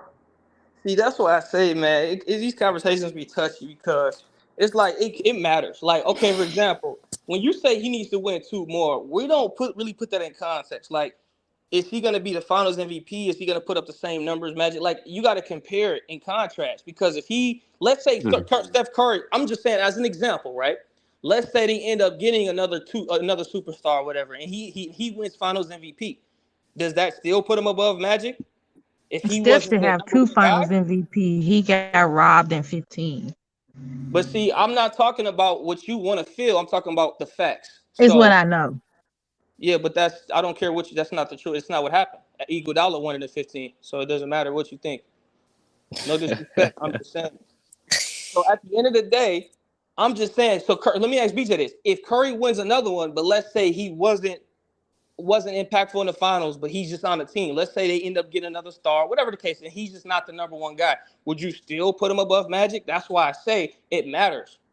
I'm just going by what I'm looking. The trend is like Steph Curry is going to be at this level for the next 2-3 years at least. So that's why I say like if they win a title and I'm just going by the trend. He's going to be the Finals MVP. Okay, so he would need to win that's 2. the trend. Right? Yeah, I think he would need to win 2 championships to definitely surpass Magic. But 1, I think, will be enough to put him neck and neck with Magic. I think that would put him neck and neck with him. because just the fact that what Hope said, With while one Magic Finals did MVP, I don't know.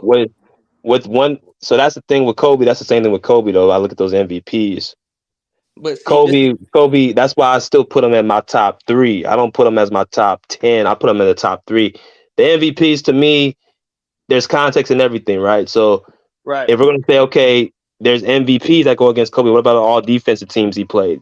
What about the fact that he has more all NBA and defensive teams combined than any other player in NBA history? No, But but see, this is nobody brings but that see, up. BJ, I already know that. I mean, you got to look at my name, like I know that, right? So that's why I have Kobe number 2 all time. I've had Kobe number 2 all time for years now. It's just now I'm starting to hear Kobe's name as a second best player. So the niggas out here saying that Kobe's number 2, they wasn't saying that in middle school when we was having debates. I was saying that back then. So that's why I say it's just like it's cat when I hear these dudes try to now elevate Kobe to See, number 2. but that's why I say like, but when you said Steph has one Finals MVP, I could say yes, even with the one Finals MVP, because one Finals MVP or one MVP to me doesn't define who's the best player. It defines who had the better season. Correct, but then that's why you break down every aspect. It's literally a science. When I look at Kobe's career in totality, I can say he won back-to-back championships with no top 570 player. I can say he has 10. Mm-hmm. I can say he has 10 off defensive first teams while being the number 1 scorer in top 5 scorer in his era, and also the number 1 scorer in his team. So I'm actually comparing and contrasting every aspect of the game. That's why I come to the conclusion that he's number 2, because he played, in my opinion, in the toughest defensive era. So when he's averaging almost the same numbers that Jordan averaged in a tougher defensive era, that's why he's that to me, he's that closer to Jordan than anyone else. That's why I don't understand why these dudes are saying LeBron when the numbers don't make the sense, because LeBron's dominance wasn't from 2000 to 2010, which to me was the hardest defensive era. His dominance came from 2010 to 2020. That's where I would put LeBron's prime. And in that prime, I think that that's one of the weakest defensive eras, in my opinion.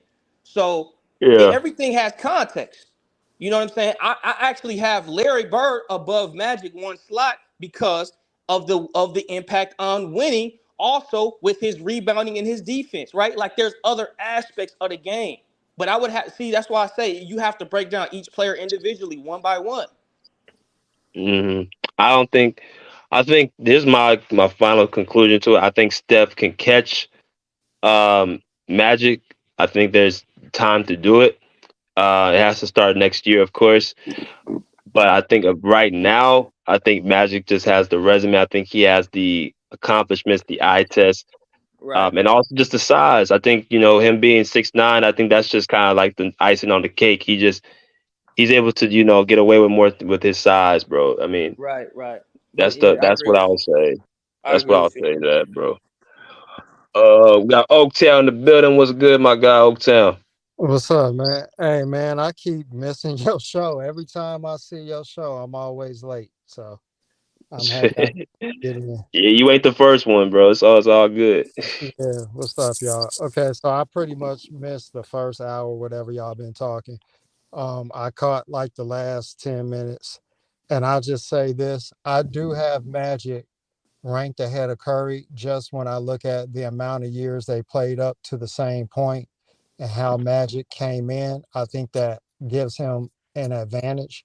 But I think the way Curry's career can end will give him an advantage. And I just think when you're looking at a guy like Curry who can actually accomplish more out of respect for what he can do, out of respect for what Magic already did, I'm going to give Magic the respect he earned and just keep him at 1, because I don't know what else Steph Curry is going to get. That's the intrigue of him continuing to play at this level late in his career. What if he does find a way to get another MVP and he dominates in the playoffs and delivers another chip or 2? Then what is the narrative? So I think we got to give Steph Curry time to finish out his career. So I'm not really quick to try to push him ahead of Magic.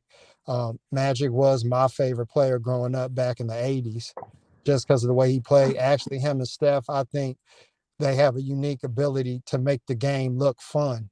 And especially in this day and age where we got narratives and, this guy got to be better than that guy. To me, watching Steph Curry, I just enjoy watching basketball. and he's on a winning team, so that makes it better. It's Hold on, just somebody got an echo. Mute their mic. is it me? Let me see. Hey, somebody mute y'all mute your mics. There you go. Oh, you should be good, Oaktown. Okay. So Wait, no, that's actually you. God Yeah, damn. that's you. All right, hold up.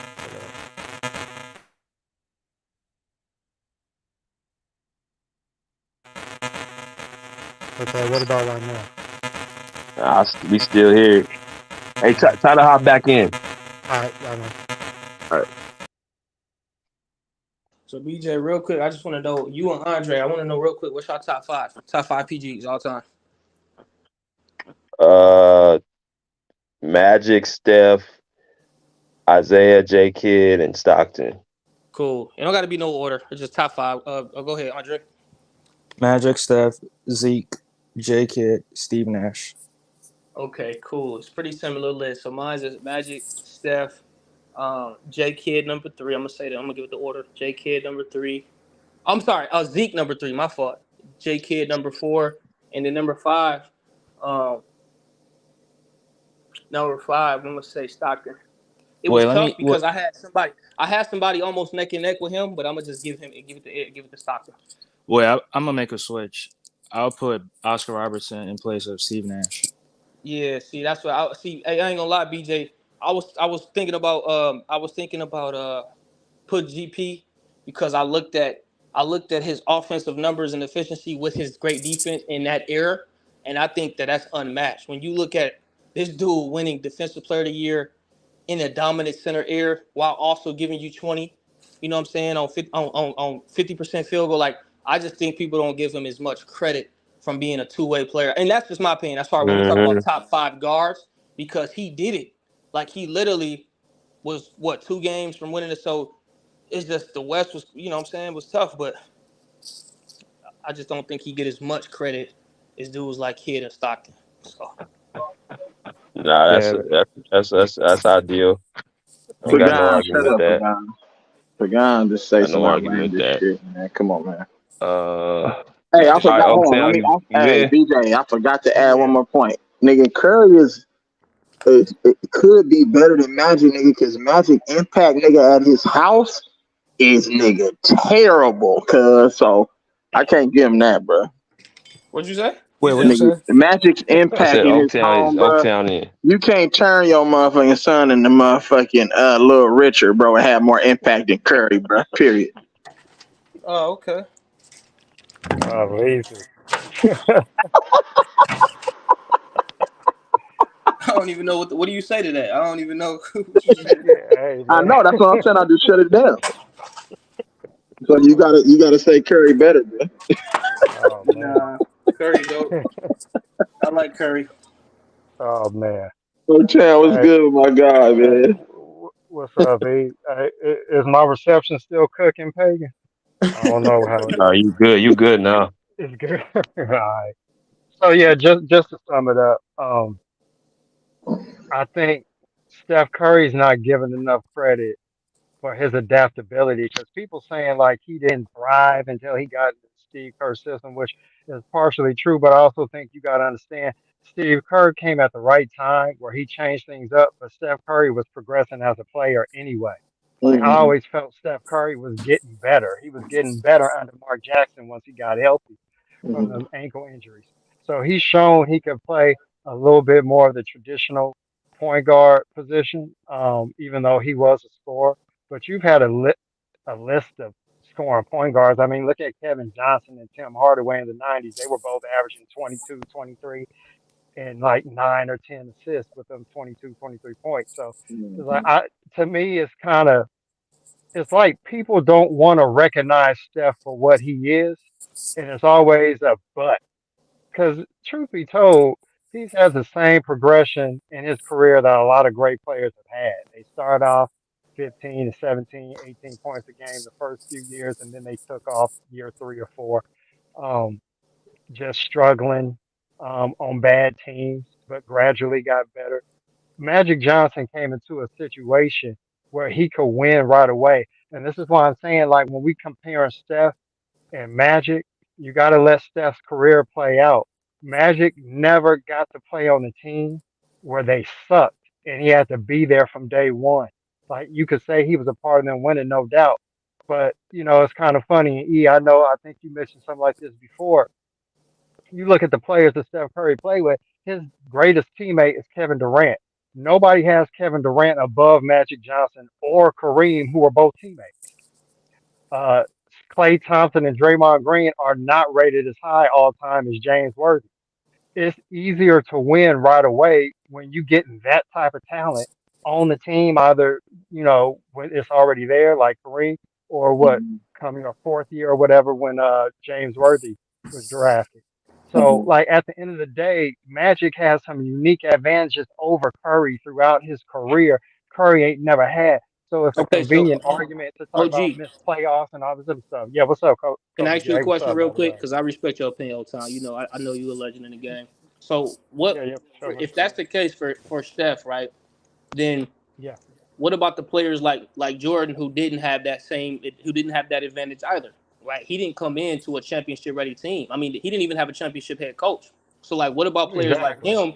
What about players like MJ, who came in to a project team and then turned into a dynasty, and now we look at him as as the greatest player of all time. So what about players like that? Because everybody, you got to Yeah. play the hands you was given. That's why I say I don't really use what team you came Hmm. into, because I look at, and I just mentioned it earlier, that team won only 43 games and 45 games the 2 seasons before that with the same players. So that's why I say Magic's impact is huge, because they still had Norm Nixon, Jamal Wilkes, and Kareem, but all three of them dudes was averaging over 18, and they only won 45, right? But when they get Magic, they win 60 That was games. So a tough. how That do you was explain tough that? ever, Yeah. though, bro.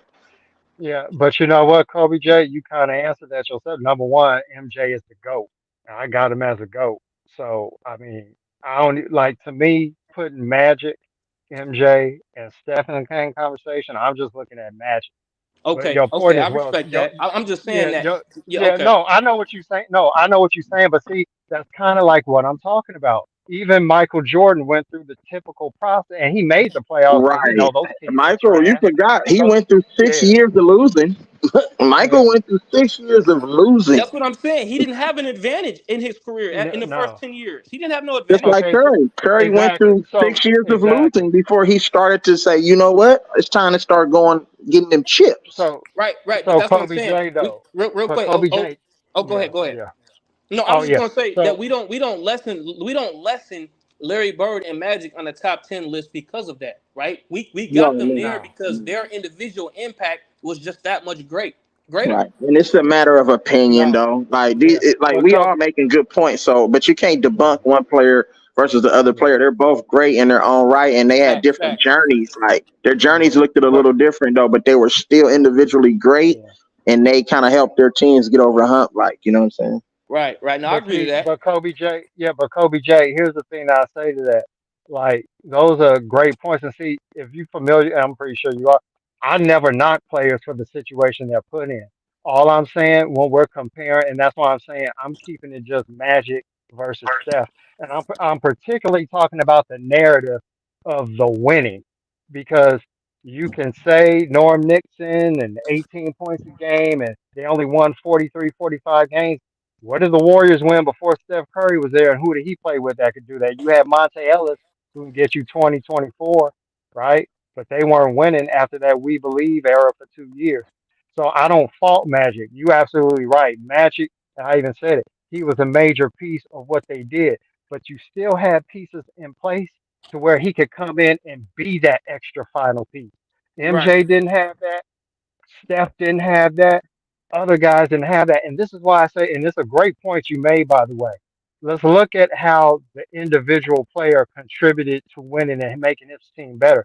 That's why I That's made it. it a point to say that Steph Curry has a typical trajectory of a normal NBA star. And that's okay. That's Start, you know okay. what I'm saying? Exact. But see, here's the thing, Kobe J.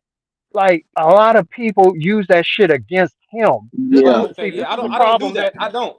no, you don't. No, you don't. yeah, But not you, this is the but that's the problem a lot of narrative us that they Warrior use fans against. have. Yeah, Yeah, like a lot of us Warrior fans have a problem with that.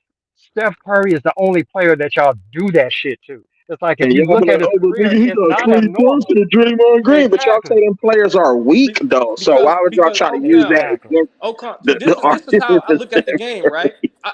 I respect everybody's individual talent in their circumstance because I think that it's suited best for them, right? Because if you think about it, if you put Steph with his game around a whole bunch of stars in his era, you Mhm. don't get this Steph Curry. You get Dale Curry because Steph Curry needed to be able to lead this team by himself in order for him to get to that level, in my opinion. If you put him, and you got to think he came into the leagues in the mid 2000s, so they were still playing bigs, right? They weren't playing as much Yeah, 2009. pick All and pop. right, they So a were lot of that was transitioning at that time, though. so that's what I'm saying. If you put Steph with another dominant player in his Mhm. first years, you don't get this Steph because he doesn't have the opportunities. That's what I'm saying. I respect everybody's circumstance because I think Mhm. that it puts Yeah, them in the but you best know what? position to win.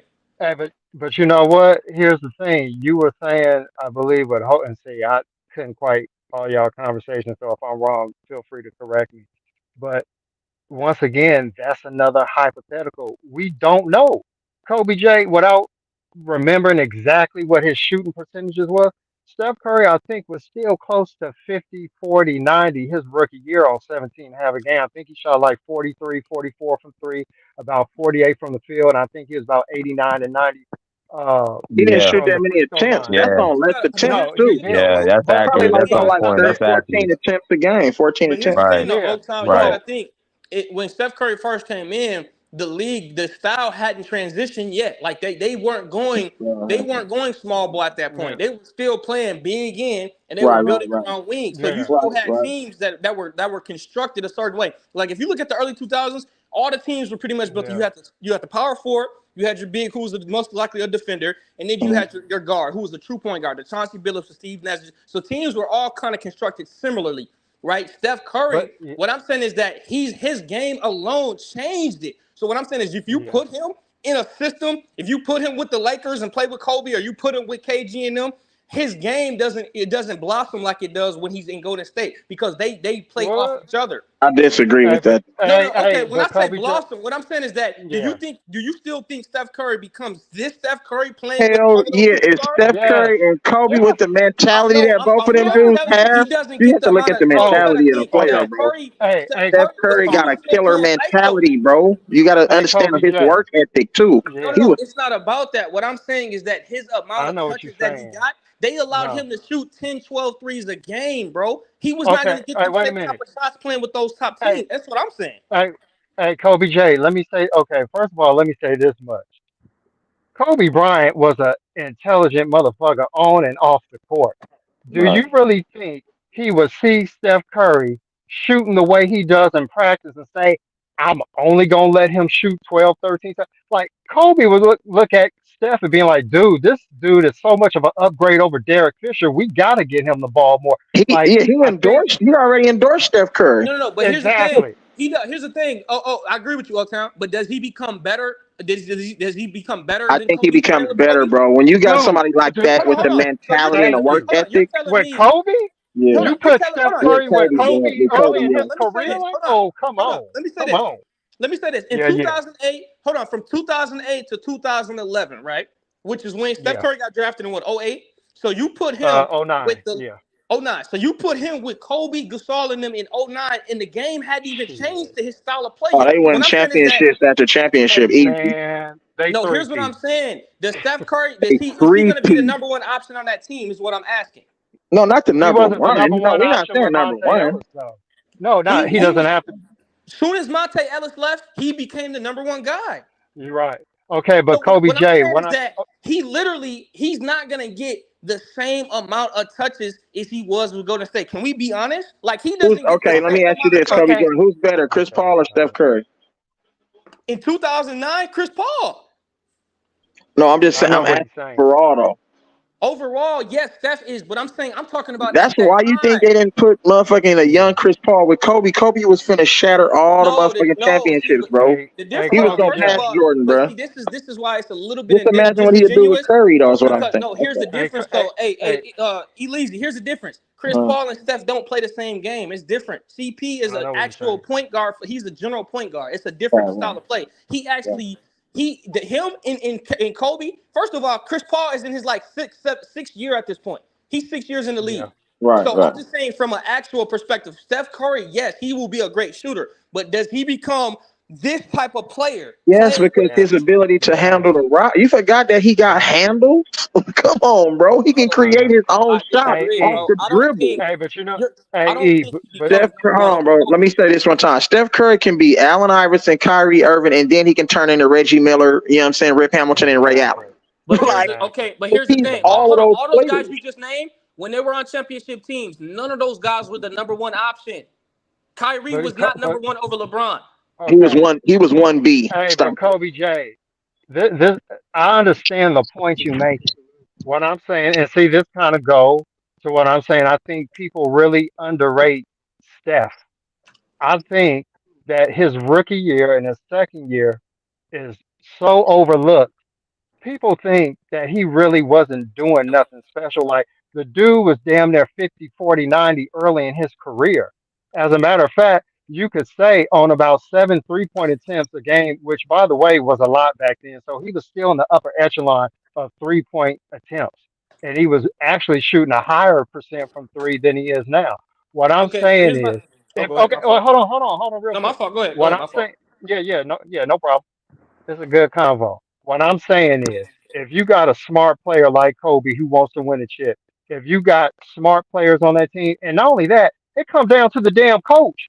If your coach got two eyes and a functional brain, and you see how this motherfucker's shooting in practice, and he works hard, and he can pass, and he can dribble, like there is no way you would hold him back. He doesn't have to be the one option with Kobe. I look at it like this: he could have been what Kawhi was with Duncan, but he would have been better because he's always been a better scorer, or what but Tony not the Parker was defender. with But Duncan. exactly, you put him with a veteran team like that, he would have had a lesser role, but he would have eventually grew into the one as Kobe faded. And I he would have think been that's more what we comfortable. He would have been comfortable playing that role, too. But Hold see, on, okay. let exactly. me get let me get Just Blaze in the building because he Yeah, been in the yeah, no mix. problem. And I just Just want to say Blaze. one more. Okay, my fault. Go Hold ahead. on. What's good, Just Blaze? What's good, man? I haven't been on these What's panels up? in a minute, bro. Just Blizzle was Yeah. good. What's good? What's good, Once we talk y'all? about the Warriors, you come out of What's nowhere, huh? up? Uh, yeah, yo, bro. It's been a lot of We Warrior ain't talks. seen I just Just haven't been Blaze in on, a bro. minute. Hey, he wake up to the Warriors out of nowhere though. Hey, you started it. You know what I'm saying? Hey, That's like now, the hey, genie in a Kobe bottle, Jordan. I man. haven't even been on panels lately, and there's No, been a I lot of know. Warrior I'm talks. messing with Yeah, you, it's bro. been. Hey, I'm messing Yeah, with you. I Look, know you is, bro. I know you. I haven't talked to y'all in a minute, bro. How y'all doing? We We good, though. good, brother. We That's good. good. That's good. That's good, man. Go This ahead and this chime in, man. this is an interesting topic, bro. I mean, I would still like if you ask me today who I would still have. I mean, I would have Magic. I mean, he does have the accolades and the accomplishment, but I don't think it's crazy to say that he can't pass him. You know, if you ask some other folks, they'll say, "Oh, it's impossible. He can't pass him," or "He's not the traditional point guard that Magic was." Which I don't think he has to be. I mean, you went to 6 finals. You're one of the five offensive greatest players ever. You won 4 championships, so he doesn't have to be Magic Johnson. They were great in their own way. They impacted their team in their own way. But I did hear O-Town say something, and that was really my main point. And that is, I don't think it's the same situation, though, as far as for Steph, because he didn't come in on a great team. Those Warrior teams were not that good at all. At least those Laker teams were still making the playoffs. They did win a championship in the early 70s. Now, Magic was the missing piece there, and he did have impact on those teams. But what would it look like if Magic was playing on bad teams? Right. How would it look like if he was playing for those San Diego Clippers who were Losing terrible? 6 years in a You know what I'm row. You feel saying? me? What about the you know what I'm saying? Like, I mean, it's the same thing almost with Larry Bird. Like, I know the year before Larry, those teams, I think the team before that Celtic team, the year before Larry Bird, kind of they were not that good, but they did have pretty good players. Now he comes there as a missing piece, and they win what around 60 games. Sophomore Yeah. year, they're in the Yeah. finals. But at the same time, they're still playing with good players. I mean, you did get Kevin McHale, you do get Robert Parrish, you do get Dennis Johnson. Yeah. So you're a very well coached team. You do have a great organization. But I just feel like the team you have matters despite and I get it. Magic came in the league, hit the ground running, was dominant, and I get that. But I still think the team around him plays a part too in the success. Right. I mean, heaven forbid. I mean, in this era, heaven forbid if somebody comes in and they got all that talent around them that early and they got all this kind of accomplishment. Mm-hmm. I mean, so that'll be the first thing we'll kill them with. I mean, Norm Nixon also was really instrumental in Magic Johnson being comfortable with being a Laker. Because if y'all, I don't know if y'all watched that Showtime, that program that came on HBO, but y'all have to go watch that, bro. Norm Nixon made it easy. They didn't really want to. He didn't want to accept Magic. He made it hard for Magic at first, but then after a while, when they figured out, okay, this is going to be the guy, Norm Nixon took him under his wing. And he made Magic comfortable in being a Laker. See, Magic came in nervous and didn't think he was good enough and all of this, but Norm Nixon, the one who put that on him like that. You feel me? And then, Jerry West had confidence in him. But Norm Nixon, you got to give a lot of credit to Norm Nixon to take that back seat and say, Magic, man, you next up. So I'm going to teach you everything that I know. You feel me? I'm going to make it comfortable for you. And they embraced Magic, bro. I want to ask this question for y'all on the panel, just to get y'all feedback. What does Steph Curry realistically have to do to pass Magic? We gonna win one this year, and then it's the end of discussion. That's it. Right, I think he got to win two. He got to win 2 chips, and I think he got to. He ain't winning this year, at least. That's the Clippers. This is our year. This our year. E. This our year. So, we got to win this year. No, y'all get y'all year. Y'all get y'all stadium. Let me ask the Golden State Warriors fans. I just want to ask the GS fans: are y'all saying that currently constructed with this team, Chris Paul? Yes, we gonna get Chris Paul the ring, bro. Let me finish. Y'all don't get no more star players. Are y'all saying that y'all could win 2 more championships with an old Steph, with an old Dre, and an old Clay, and an old Chris Paul? Absolutely. Well, Kobe Bryant, for me, I don't. And I'll see you in June, buddy. I respect that. I respect at least his confidence. But if you asking me, Kobe Jordan, I mean, I think we have one more ring in us. I'm not going to go as far as we win 2, 3, or 4 in a row, like Draymond was saying after we won. But I think we at least have one more ring in us. I think we can do that. With this current team, though, right? With this current team, just with as this it is. With this current team. To me, and we're gonna sign a couple free agents. I'm asking just plays. To me, honestly, I'm on the fence about it because to me, I still feel like obviously Denver should be the favorites. I mean, Phoenix is now into that conversation. I mean, the Lakers did just beat us, so they will have some edge, over us because they still, you know what I'm saying. So I mean, there's still other teams I would put before them, but I wouldn't count the Warriors out of the mix. I need to see. For me, Kobe Jordan, I need to see how this season play out for the Warriors because I need to see how Chris Paul looks with that second unit. I want to see if Kuminga takes that next step. I want to see if Moses Moody is going to get more minutes and what can he contribute because I thought he actually played solid when he got called upon in the playoffs. Yes, so I want to see how he looks during the season. Now, I want to see how Clay's also going to look because this is realistically his first off season where he's actually training, putting in the work, doing activities. You know what I'm saying? Because remember, when he came off injury, you know what I'm saying, when he came that year when we won the championship, you know what I'm saying, he played, half the year. He wasn't playing back-to-backs. Right. And then last year, he wasn't doing no season activity. He wasn't working out, and that's why he kind of had a rough start. And Clay's been working out like crazy, though. And then he wasn't, and not only that, he wasn't even playing back-to-backs until close to the end of the year. So to me, I think now, seeing him working out, seeing that he's changing his approach now, I want to see how he's looking. I think the team as a whole has to get better. I think Wiggins has to take another step. I think Clay has realized he has to take another step. Me personally, he cannot be the second option. Those days are over. Hey, just we just need our coaching staff to get better. We're good. From a player standpoint, we're good. We're at another veteran, you know what I'm saying? Maybe a motherfucking forward center that, you know what I'm saying, can come in there and provide veteran leadership, play defense and get some rebounds. But we had the coaching last year was fucking terrible. I thought the coaching was very suspect, but for you at least in Oaktown, for y'all, I don't know how y'all feel, but for me, I feel like even though we lost, bro, I feel like it's a good thing at the same time because now it lights a fire under these dudes. Yes, it lights a fire under them. They needed, you know what I'm saying? Like they needed that, bro. Yeah, Like we're I not don't the look at it like hunted anymore. We're Yeah. the hunters. So right. it's a different Well, level. It's you a know different passion. You feel me? yeah. Well, the thing that I thought that was unsettling for me last year, I think they got a little too big headed, winning and proving people wrong. Right. And with the exception of Steph, it didn't seem like the rest of the team was locked in on one goal. It was all Right. different agendas. I want more Individual. playing Yeah, just a time. Right. bunch I of got a And, contract coming up, you know. So yeah. and Right. Uptown, let me another say thing, this too. Oh, go ahead. yeah.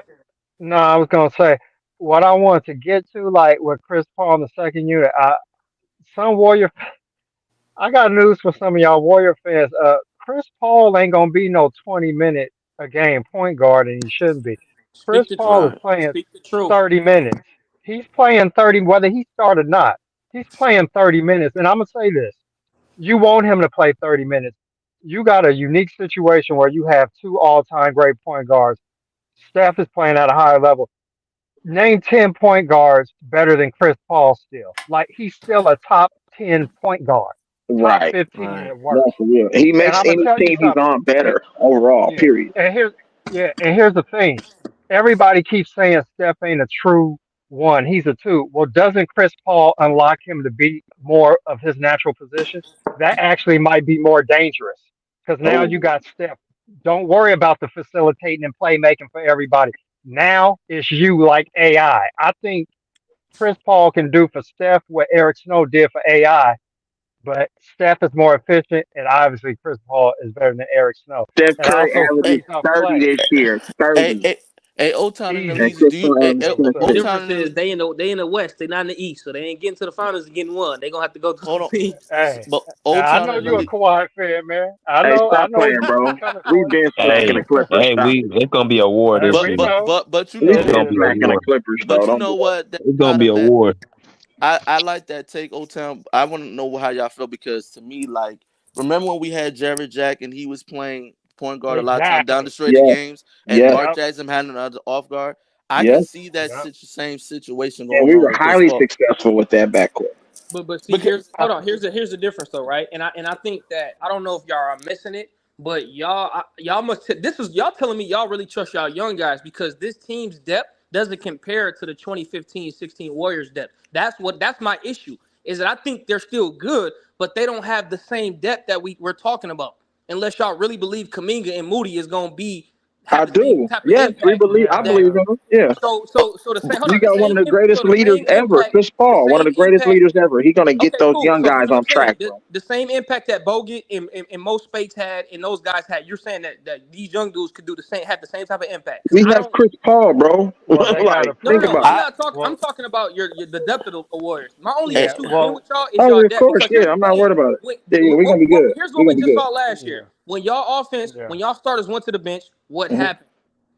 I'm gonna Every tell you what yeah, happened. our Hold on, let bench me was say what let me say what happened real quick. We brought in fucking Yeah. Ty Jerome and Anthony Lamb. Trash. yeah two-way guys, I don't two-way want to hear guys. it. Yeah. End of but discussion. see, Okay. that's an excuse. They Because what shouldn't have been on about the fucking court. what? Period. Hold on. So okay, who got the most minutes off the bench for y'all this past year? Was it Poole? Uh, Outside of Poole, Yeah, you had DiVincenzo. DiVincenzo. I Um, mean, who else? Moody no, he so got minutes. Moody wasn't getting He playing had time D. like that.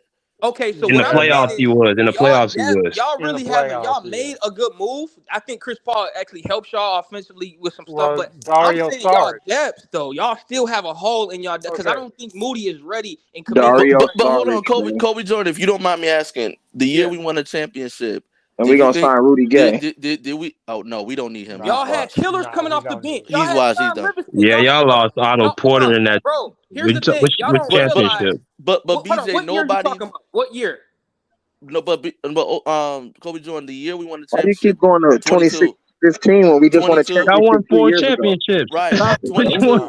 22, No, Yeah. 02. 22, just no, in won the 26, 22. 22, right? Did y'all Okay. think we Yeah. had before the season started? Did you Nobody think thought we we was gonna had win depth? that championship. Not even that, but did you even think we even had depth then? Because remember that Otto Porter signing. I mean, it's a gift from God because remember Exactly. he was a guy that was constantly injured. So Injured his Yep. whole so career. that's why we got him for what was it, a vet minimum, if I'm not mistaken. Yeah, we So signed a Yep. nigga for right, so $2. so Shit. he was But a okay. big But here's the iffy thing there. though. I'm gonna think. Okay. Do y'all still got GP? What's the name? Yeah, we GP2, got yeah, Yeah. GP. we still got him. That's Okay, depth. okay, That's depth. okay, cool. Hey, let me. Listen. Y'all got it. Because listen, this is what I'm gonna say. I think he was the difference maker in that Of 2022 run. course. But Yeah. hold on. But see, hold on. Here's the thing, though. Everybody will only go to Poole. I don't think it was Poole that to me. I think if you really break down each series, I think GP the second. What's that? Is he the second or the third? I can't Second. remember. G Okay, second, yeah. GP the second. I think his defense was just, bro. Him and Draymond on the court, y'all were top two defense every series. Like Now we y'all were got that Chris great. Paul. Just imagine that defense. It's gonna get real ugly for So we'll people. see. But even with GP this past season, when he was on the team, y'all had struggles. I'm talking about scoring wise off the bench. Y'all had struggles. Maybe it was Poole not being his No, normal it was, self. bruh, we was off track from the beginning of the season. Y'all was We up, was bro. There was fucked up. games where y'all was up 15-25, and I'm like, these niggas is losing on. Y'all could not win a game on the road this year, bro. It was Yeah, just I I never. mean, Hey, to but keep Kobe, things, I can't describe that. It was weird. That was yeah, super weird. But can any y'all watch more games than I did? I watched probably 15-20 Warriors games this season, and yeah. every game I It's all watched, Yeah, it lost. was it like is weird. they were like, whoa, like y'all But backcourt, listen, y'all they played backcourt's their probably the game. They actually played the right way, but it's just yeah, something happened with the bench where it was just like the chemistry wasn't Anthony there. nah. Lamb was in the game, bro. Come on. I mean, Y'all backcourt's probably definitely the best in the West. I yeah, think I think if you look through the West, yes, that Chris Paul Steph probably the best backcourt. In the I West, ain't worried about the guards. The guards, y'all got the guards. It's just the bigs when it gets you have to play against them taller matchups. How y'all yeah, I gonna would agree. compare I those? think I would I agree because it's can't not wait too how many good we gonna hey, backcourts. run through BJ, motherfuckers. Watch. It's not Y'all too hey, many gonna be great BJ, backcourts in watch. the Y'all West gonna right be now. like, man, hey, y'all dangerous. Watch this. I promise you. let me Oh, say Town. this This though. this what I'm gonna say before I get Yeah, off. This is why I wanted to tap on this point because I know people were mentioning earlier what team a player goes to and that being an advantage. The reason why I wanted to tap on that because the way that y'all look at it, I look at it the opposite way, right? Because that's not always the advantage. Because when you look at it, when Rondo went to the Celtics, they only got one championship out of it. When Kawhi was with the Spurs, they got one championship out of it. mhm. If you listen to Timmy talk about Kawhi, if you listen to KG talk about Rondo, those two guys will tell you they were the difference maker that actually kept them and pushed them over the edge, bro. And that's why I say it goes both ways. Because the same way y'all can say he played with Norman Nixon, Jamal Wilson, Kareem, they will say we had magic when we were older to help push us over the top. That's why I say it goes both ways. I agree with that. It does, but at the same time, when you're on a better team, that's always going to help you more than the other way around. Because at the end of the day, if a team is already winning, all you got Right. to do really is not fuck it up. That's all. Like No, I that's the That's agree. it. bare But minimum. if That's they don't it. get magic, That hold on. If they don't Hold get on, bro. magic, Magic didn't hit 1 3 in that damn game. no, Stop it. listen, you a fucking. Hey, listen. I mean, Leezy's I can't crazy, take him yo. serious, bro. But listen, if they don't get magic, do they win another ring with that same team? who you talking about? What team? They had The Adrian Lakers. Dantley, Jamal Wilkes, Norm Nixon, and Oh. Kareem. Well, Kobe J, I think this is why I don't do revisionist history. I respect all players, and like I Okay, said, that's Magic respect. was my favorite player in the '80s. So you ain't gonna get me to shit on him. Right. Um, but at the end of the day, it was advantageous for him because I also feel that he was set up in the perfect team and area. Is Magic Johnson the same Magic Johnson if he's with the Celtics? Is Larry Bird the same Larry Bird if he's with the Lakers? Like you got to understand the cultural dynamic, the time and every like those two were just perfect fits in the team, cities, and the situation and the times that they were in. This is why I say I really just respect great players because I think Magic Johnson was the perfect player that they needed at that time, and that was the perfect team for him. So I don't take nothing away from him, but if you just want to talk about what's more advantageous, it's always more advantageous when you are on the better team because you don't have to do as much. If you happen to, that's great. But here's another thing too. Great players play better with other great players because you don't have to do as much. That's why I think one of the dumbest arguments that I hear on these basketball streams is always trying to take away great players playing with other great players. You Yeah. can't raise an average player's level of competence to a championship level because like you got Right. too much that you got to do. So No, it's I agree. always stupid to, you know what I'm saying? So to answer your question, I see your point, but if you on the better team, you have the upper hand over somebody who don't. Another point I wanted to make about our front court, I do want to say this.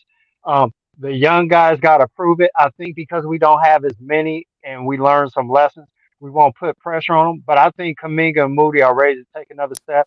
I also think the Dario Saric signing is very underrated, kind of like the Otto Porter Jr. signing was at the time, and Hmm. he's been healthier than Porter was. Also, be on the lookout for Trace Jackson Davis, the rookie Trace out of Yo, Jackson NC. Davis is that's a the kid I straight can't wait to Dude, dog, see. dog. I yeah, can't wait to see when he dude, gets on that floor. yeah, Oh dude is Lord. Legit 6'10", 6'10", athletic, Hey, and listen, he man. will do the shit Looney won't do. You know, and like he could get an pass. offensive He could rebound Hey, and pass. man. actually Hey, try to man. Listen. score and be I, able to dunk like Yeah, I that. like hey, him. hey, Hey, bro, he I can't. averaged 20, 10, and 5 in college, bro, Hey, I can't just have y'all last talking year. about Yeah. What we y'all talking rookies. about? Hey, we just got a rookie named Kobe Brown, man. Listen, man. Y'all better look Oh, I out, love man. Kobe Brown out of Missouri. No, but Mizzou legend, man. Come on, Yeah. man. 6'8", he can shoot the As a three. third, This man, fourth bro, he point does guard, like everything. the Warriors have no weakness Hey, we at the got one point more guard guest, and position. we're They gonna shut can it mix down and after tonight. match at Prime that the guard Godfather, welcome to position the better show, than bro. any unit in the NBA. It just comes down to how do they mesh, and I think they will be motivated. But it will be tough, and I'm excited to see what happens. I think last year was just a year where we had to take a step back and be humble because I don't think we were humble enough to win. Yep. Go ahead. What's the new Well, guest, bro? Welcome to the show, sir. I appreciate it, gentlemen. I just came at the tail end of the stream, but I didn't know if y'all what parts did y'all talk about. But I just got into the conversation. The debate between which is a great point guard. So, and there's a lot of people that got their opinions, and everything is going to be subjective. But my thing is pertaining to the point guard position is that what are you looking at? Are you looking at impact, or are you looking at the traditional point guard? Now, if you want to talk about the traditional point guard, I'm going to go with Magic. If you're going to go with impact, now I would say Steph. Now, if you want to go with the all-round point guard and just want to just want to go with all-round, I would just have to take Magic over Stephen Curry. Yes, and you have to also look at this as well. People are going to say it might be petty, but I look at it from all dynamics. Yes, Stephen Curry is the best shooter of any generation. You cannot deny that. You cannot take that away. The only thing with Stephen's game that I'm going to take away from other point guards is that Stephen is probably the only point guard. All right. Not only that he's a sniper, he's a very good shooter, but he does come off screens. And he does do a lot. He does a lot of that. He does move without the ball extremely well. But as him being a leader and being a point guard, he don't have that. He's not, to me, in my estimation, he's not better than Magic. He's not better than John Stockton. He's not better than Isaiah Thomas. So that's just my personal opinion. And you also got to think about this too. Those point guards also played on the other end of the floor. Stephen does not do that. So you have to take all those factors into consideration for a point guard. Like Magic. Magic play, his game was not just for shooting. He did everything. He was a leader. He would post up. For him to be 6'9", he can oversee the floor. That's why he can do so much stuff on what he could actually do. And he could dominate a game in so many ways. So these are certain things that a lot of people don't take into consideration, especially for the ones that have not really seen them play. So you have to really take that into consideration when you're looking at it. So, everybody got their own opinion, but me personally, just for the top 2 point guards, I'm not going to put Steph on that. I'll put him in my top 10 of point guards, but I won't put him in my top 5 or top 2. No, there's other point guards to me, in my estimation, that are a little bit better. So that's just me, because everybody will go but with the championships aspect, but there's more to the game, and there's more to your game more than just doing that. So You some made people some would great points, bro, but I That's gotta fair. I gotta bite back on the defensive part. Steph Curry isn't a bad Magic, defender at all.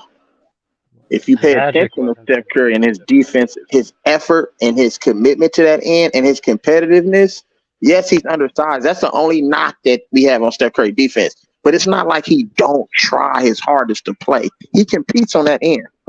Real talk. He competes. Y'all need to pay attention to his defensive positioning, his communication, the fact that he switches and he, you know what I'm saying, he really competes on that end. sometimes you're gonna get scored on, bro. Sometimes a player is gonna get the best of you. I done seen it happen with Kobe. I seen it happen with Jordan. Got torched hella times. You know what I'm saying? But that don't mean he ain't a great defender. Like, you know what I'm saying? But Steph Curry, we can't keep trying to take away from him and say, oh, he don't play defense. He do play defense. You got to pay attention to him, bro. I pay attention to Steph Curry on defense because I know that's the one thing that you're going to take away from him, and I don't think that's fair for him.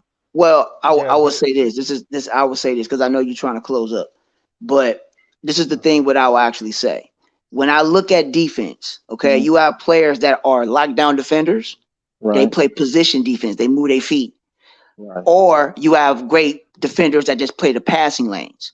Mm-hmm. So what I'm saying is that Stephen Curry is not a position defense player. He's a systematic defensive player because he knows who he has behind him and he knows who he actually has. Now, for you to be a lock up and good defender that actually body you, and you also got to look at this too. The rules matter as well. Because you know you got to take that to consideration. The physicality is not there, so you have to actually look at the errors of the different times. Think about it. Do you think that he played defense like GP? GP locked you up? Not at all. Well, that's what. But what I'm saying, I'm just giving an example. Do you think he played defense like John Stockton or Isaiah Thomas? I just say he was a great defender. So or even Jason Kidd. Jason Kidd. I didn't say Jason Kidd. Yeah, but then I can also say that they're not the same offensive player he is. So I mean, like, there's give and take with everything. And Magic Johnson wasn't a defender by any means. So, but but here's the thing. This is a point where, because you do make some good points. Like, I understand what you're talking about playing the point guard position because I look at it like the quarterback position. Okay, I'll put it first. Let me get to what I was gonna say. I think the problem I just have is that whenever it comes to Steph Curry, it seems to me he's the only great player where we always say, well, let's take this away, but we don't do this to any other great player. Another thing, too, I look at Steph Curry like the running quarterback in football. It's not the traditional way to play quarterback. You never feel that you can win with a running quarterback. You need to read a defense, pass, audible at the line of scrimmage, control the game, be a game manager, but make throws when necessary. I look at Steph Curry as kind of being that running, gunning, gunslinger type. That's a little bit wild, and it's like, why did he make that throw? Oh, he runs too much, he'll get hurt. But you've been able to actually win with that style of quarterback, which is unheard of to be able to just do that. You haven't really done that in NFL. I understand it's a different sport. You got to be able to pass and all that. I get all that. But what I'm saying is that I think because people look at Steph Curry as so non-traditional, it's always a way to kind of diminish. Well, his impact helps you win, which at the end of the day is all that should matter because it does matter what system you put a player in. You can't put John Stockton in the Warrior system and have him be exactly the kind of player he was. You could say that about any player. There's always a particular system best suited for each player. Is that player adaptable to playing different systems? He played heavy pick and roll isolation under Mark Jackson. I said this when we got Steve Kerr. I said, I don't know how good of a coach Steve Kerr would be, but Steph Curry's going to take off because Steve Kerr is going to have him play like him, running off ball screens, shooting more. It's not just going to be like Mark Jackson had Steph Curry playing like him. I mean, typically coaches coach the way that they played that position with guys who play that. So I think with Steph Curry, I understand the point of him not running the team like a Isaiah, like a Chris Paul, I completely understand that. But I also think that when he did do that, the Warriors were getting better and they made the playoffs. But we switched coaches who switched the style up. So Steph Curry is this kind of point guard he's been. He never got to continue that progression from what Mark Jackson was doing, and maybe he's better for it. But at the end of the day, it's helped him win championships. So it really, right now, we nitpicking, to be honest. But like you said, it's your preference too, though. Right, and that's true. And me personally, I don't knock Steph. It's just that it's like, how should I say? I'm older because I've been seeing every single point guard up to this point play. So I know the styles and exactly, how these players play. And I'm not knocking Steph. Shit. I mean, he on the court, everybody is basically fearing this dude. Once he come off a screen, you give him a crease, You might just get ready to say it's gonna be wet. So just for him, he's a sniper. He's the best shooter to ever live. I'm never taking that away from Steph. I never take that away from that man. So If I can say this as well, I think one thing to Oaktown's point, he was playing more the traditional point guard, but even under Steve Kerr, he's also have done the same thing, especially if that's what the team needed. So it's not like he's not this playmaker. It's not like he's not. He does what the team needs him to do. So I don't think like.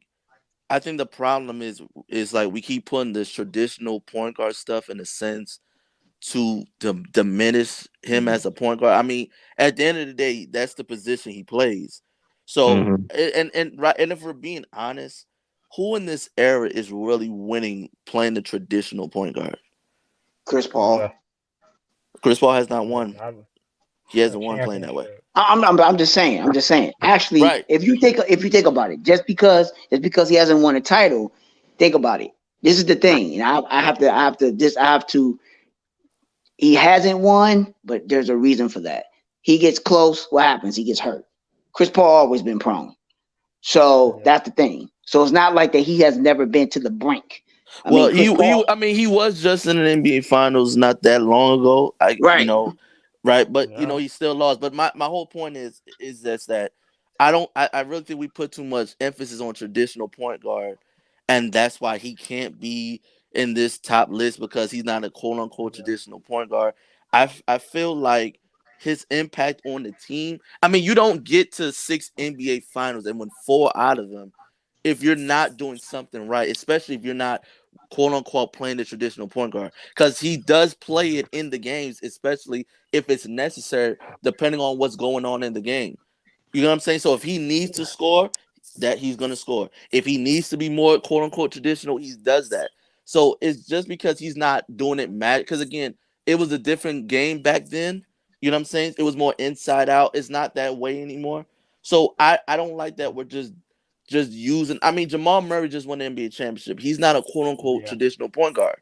You know what I'm saying? Now, realistically, it will probably be Jokic. He's the one bringing the ball up. He's facilitating. He's doing everything, and he plays center. So if that's what we're gonna do, then I feel like Jokic really positioned to be point guard instead of center. But we're not gonna do that. Yeah, that's fucking terrible. Yeah. Yeah, he just Jokic is just different in his own. Jokic is different. Yeah. He's a center that can play, that can do point guardish things, but it doesn't take the fact he's still a center. You know what I'm saying? So I just don't like that we're just using this traditional point guard to take away what the point, because there's not going forward. There's not gonna be no. Well, I mean, who knows? But it's not heading in that direction anymore. It's just not. I want to say the LeBron Legacy podcast. No, I'm not saying Lamar Jackson's not a quarterback because he runs. I'm saying that's the knock on him from a lot of people who believe in that. That's kind of why I'm using that as an example. I don't really care how you play if it's conducive to you winning, especially if you want chips. I want what is the brother that came on late? I didn't catch your name. Oh, Prime. In the red. Prime. Okay. I want. Oh, yeah. So what I want to say to you, like, because I seen all them point guards you talking about, and I think highly of them. I do want to say this for a lot of us that are older. I don't know how old you are, but do we, despite them being great, not saying they're not great, do we overrate what we saw back then because there's a nostalgia that we grew up with that, and we somehow think that basketball can't evolve to where just be a great player at the position, and like just what I said, whatever we need you to do to help us win, do that, because Jokic is basically their Draymond Green, but heavily more skilled offensively. And so Jamal Murray doesn't have to be that typical point guard. Well, I'll say this. I mean, you had a point there, but I will say this: the game has transitioned for. Okay, let's put it like this.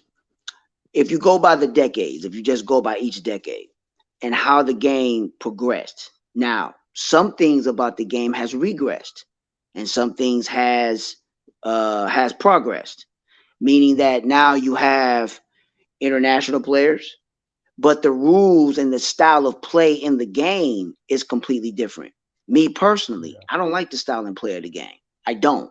Yeah. because to me personally, it's a lot. It's reckless.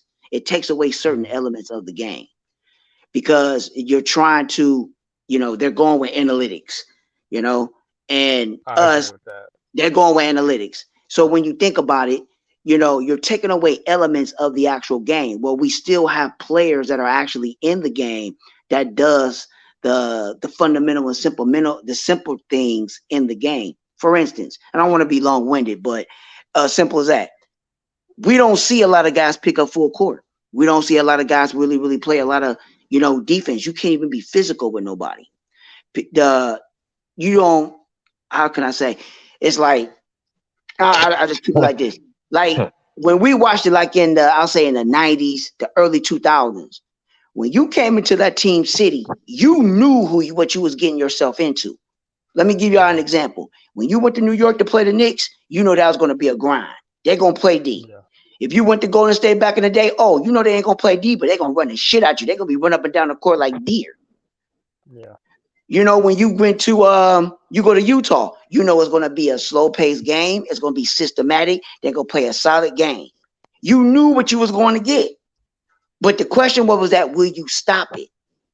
Then you had teams that really weren't a great offensive team, but like I say, they played defense. They got on the break. You had teams that were big teams where they ain't gonna let you get in the paint, where they'll lock you, certain things like that. So, or they'll post up. You don't have that now. Everybody plays the same, pretty much. I They'll agree. do Yeah, they'll I do a think 5 out. They'll shoot. The game is wide open. That's what everybody's looking at. So you don't have that differentiation of teams when you come into that city or when you come in that town. So, but so you have to look at it from that. So all I would say now is that will certain elements of the game come? I wish that young cats can actually see, because they don't know. They really don't know. Because But either way it go. But hey, but we'll see. We'll see how this is all going to go. I'm not going to go by the championship thing. Hey, if Steph so happen does to get another ring, then that might change. I don't think he's gonna get another one though. I don't. So you that's have fine. John Stockton over Steph mainly because you think he's just a better defender. He's just the quote unquote better traditional point guard. Is that really it? Well, I got John Stockton over John Stock. I got John Stockton. Well, if you want to compare, if put it like this, if I had to go with Steph got the championships, so I mean he got 4 rings compared to 0. But you also have to understand this too. John Stockton is one of the best point guards to ever play the game. He's the number Of one course. player in this. He's number 1 in assists. He's number 1 in steals. He's number. I don't know if he's number 1 or number 2 in games played as a point guard. I got to check that. But Yeah, he didn't miss a lot of games. You're Yeah, right. he well, played a lot of games. I'm not he sure, but played a he lot of did play a games. lot of So games. and at the same time, he was a very, very good defender, and he was very efficient. Mm-hmm. He was very I just efficient. So you have to look at it. You have to actually look at it like that. See, John Stockton don't get the props that he gets because he did play in Utah.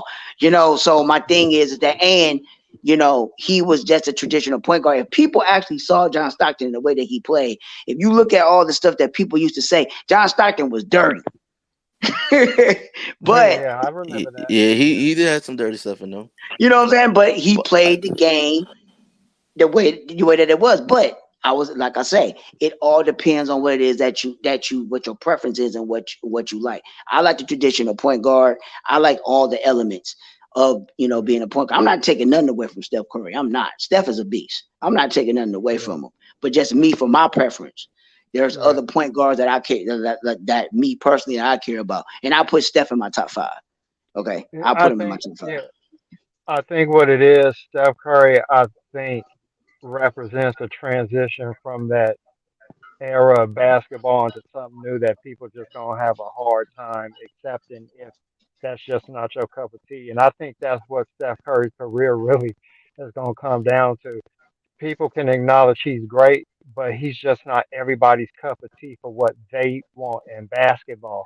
And it's Impact. unfair to him because he's playing the way he's supposed to play. And you know what? That's actually what makes sports great is that, there are transitions and we have to get accustomed to it. You did make some good points though about the identity of teams and players back then.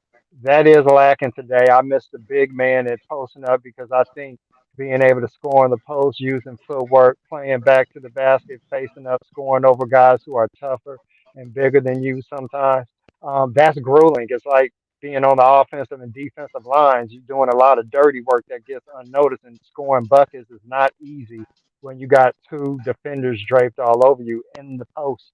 I think Akeem Olajuwon is one of the most skilled, beautiful basketball players I've ever seen. Yes. Just seeing how he plays, Oh and yeah. that goes and it gets disrespected now. But what I will say is that, um, and you're gonna think what you want to think, so I'm not trying to change your mind. I think you can't have guys pick up 94 feet because you got too many shooters on the court. You got too many guys who can bring the ball up the court. That's the evolution of the game. So the drawback on the defense is that we don't let you defend like that no more because we got guys with different skill sets all playing together. Remember back then, you didn't have a lot of guys doing the same thing like that. You wanted a big man. You wanted a power forward who can kind of be your second center. You wanted your wings, of course, and your traditional point guard. When you start putting some guys on the court that can play similar styles, you can't necessarily play the type of defense you was playing back then because, well, we got more options to have more guys bring the ball up. We got more guys who can shoot. We gonna force your big man to get out of the paint. Some people would say if you look back in the 80s, well, it was ugly in some ways because you had 5 or 6 guys in the paint because you had everybody going down low trying to get a bucket. So it just depends on your perspective, like you said. There is a regression in the game. I don't like how everybody is adopting the same ideas with analytics and 3 point shooting. I think the game is at its best when there's balance. And I also think that when it comes to the physical defenses, I think the playoffs show you can still have high scoring quality basketball, but have a defensive presence to where it's not so easy to get off a shot consistently. Sometimes you should have to work a little bit harder to get a shot. Not every contact is a foul. And I wish they would referee the regular season like they do in the postseason so we don't have this stupid shit where we say, oh, well, in the postseason, it's not a foul in the postseason, but in the regular season, it's like, well, okay, well, just don't make it a foul, period. I'm glad you brought that. I'm glad you brought that up because I will admit I think the refereeing to me is just all time bad in this era. I just feel like it's just all time bad because it just seems like every little tap is a foul, and sometimes it kind of takes the enjoyment out of the game because I'm not trying to watch a bunch of people going to the free throw line so many times, bro. You know what I'm saying? Like even in the Warrior games that we watch, bro. Like I'm just like every little tap ain't a foul, bro. Like ain't nobody want to just sit and just watch a free throw contest. It's the same thing with Embiid. I think Embiid led the league in free throw attempts this year. Like every little you tap, you blowing him, he's at the foul line. So I do think they do kind of need to kind of like change some stuff with the refereeing because Actually, Giannis did. was it Giannis? Yeah, Wasn't Embiid second? yeah, he was second. Okay, okay. I knew he was up there. I thought he was first, but Yeah, he it's good. just like it's too much of that, bro. It kind of takes the enjoyment out of the game. But Well, but for those guys that can get to the line, you manipulate what you can manipulate and get to the line. That's why Harden was so good at it. Dwayne Wade was really well. I thought Dwayne legitimately draw contact when he played, but those guys they just know how to manipulate the rules to get to the line. But there are times I don't think they're foul calls, but because these guys go to the line so often, they make it seem like they're just getting fouled a lot of times. But Yo, well, we got well. we gotta end it. This is gonna be the last one. Oaktown's comment got ended. Oh, okay. Hold on. Do what you Well, gotta do, man. I appreciate it, brother. yeah, yeah, No problem, no bro. problem. Appreciate it. Hey, so I just want to say this was a great show. I really enjoyed the discussion. You know, I got there probably last hour, but BJ, this was a really cool show. Hopefully, I can make it on time for when you come on. But everybody made good points. Actually, I just want to end it by saying this: we can have Discord talking basketball, but be respectful enough to where we can actually understand each other's points. I actually understood the brother's point even though we were on opposite ends of the spectrum. But you know, when we let each other talk, and explain where we coming from, when you can understand what somebody's saying, it ain't Mm-hmm. even that big of a deal to be calling each other all kinds of names over a disagreement. It's just Yeah, basketball at the end of the day. exactly. We don't. Yeah, we try to do that over here and make sure everybody get their Facts. stuff off, bro. All these other channels be all this, bitch that. I'm like, yo, man, that's not getting us nowhere. Trust me, Right. when you have the when you have the conversations with certain cats, man, you can't really tell them nothing, man. You gotta show them. That's why I try to, I like to educate some of the young cats when it come down to basketball, because they have no idea on what players came through the league, and there were players that didn't even make it to the league. They were actually in the streets and played the street game, and they were tight and never even made it to the league. They don't have a clue. So. Yep. So it is what it is. So you gotta look at it like that. But hey, but MJ's still the GOAT. So I don't care what nobody say. Yeah, All right, that. gentlemen, you have a good. All You right, say bro. what? Yeah. Yeah, All I right, have a just good night. subscribe to the channel, bro. Come back anytime. All right, peace, BJ. Peace. Peace. Peace, y'all.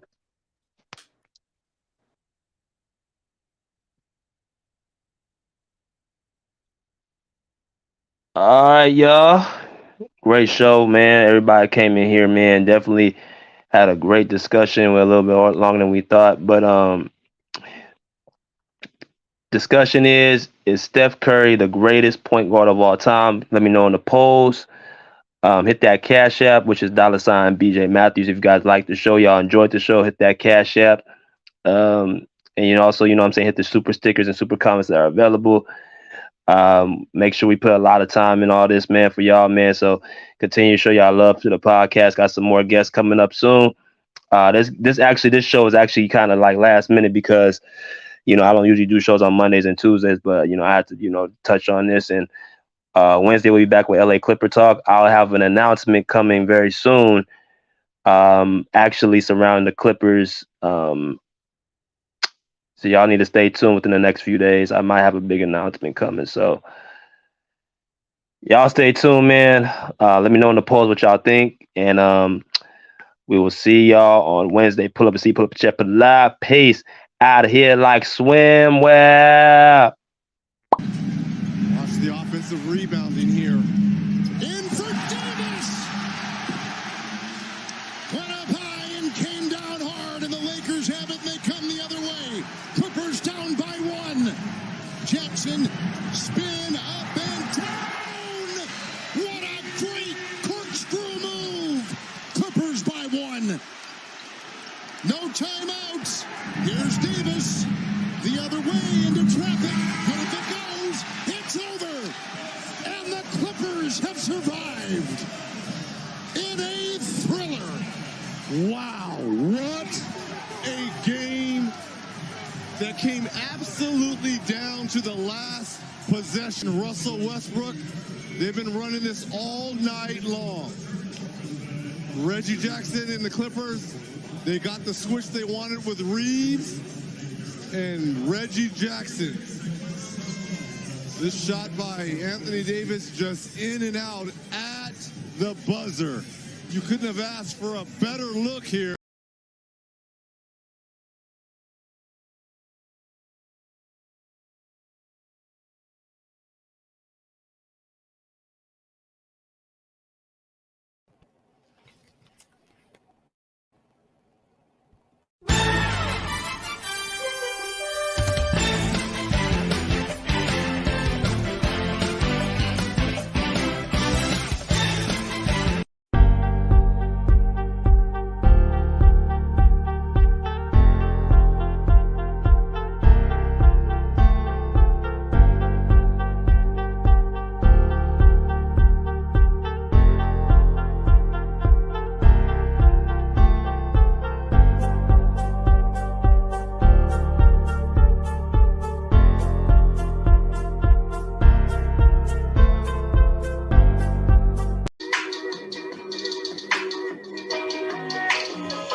We like that.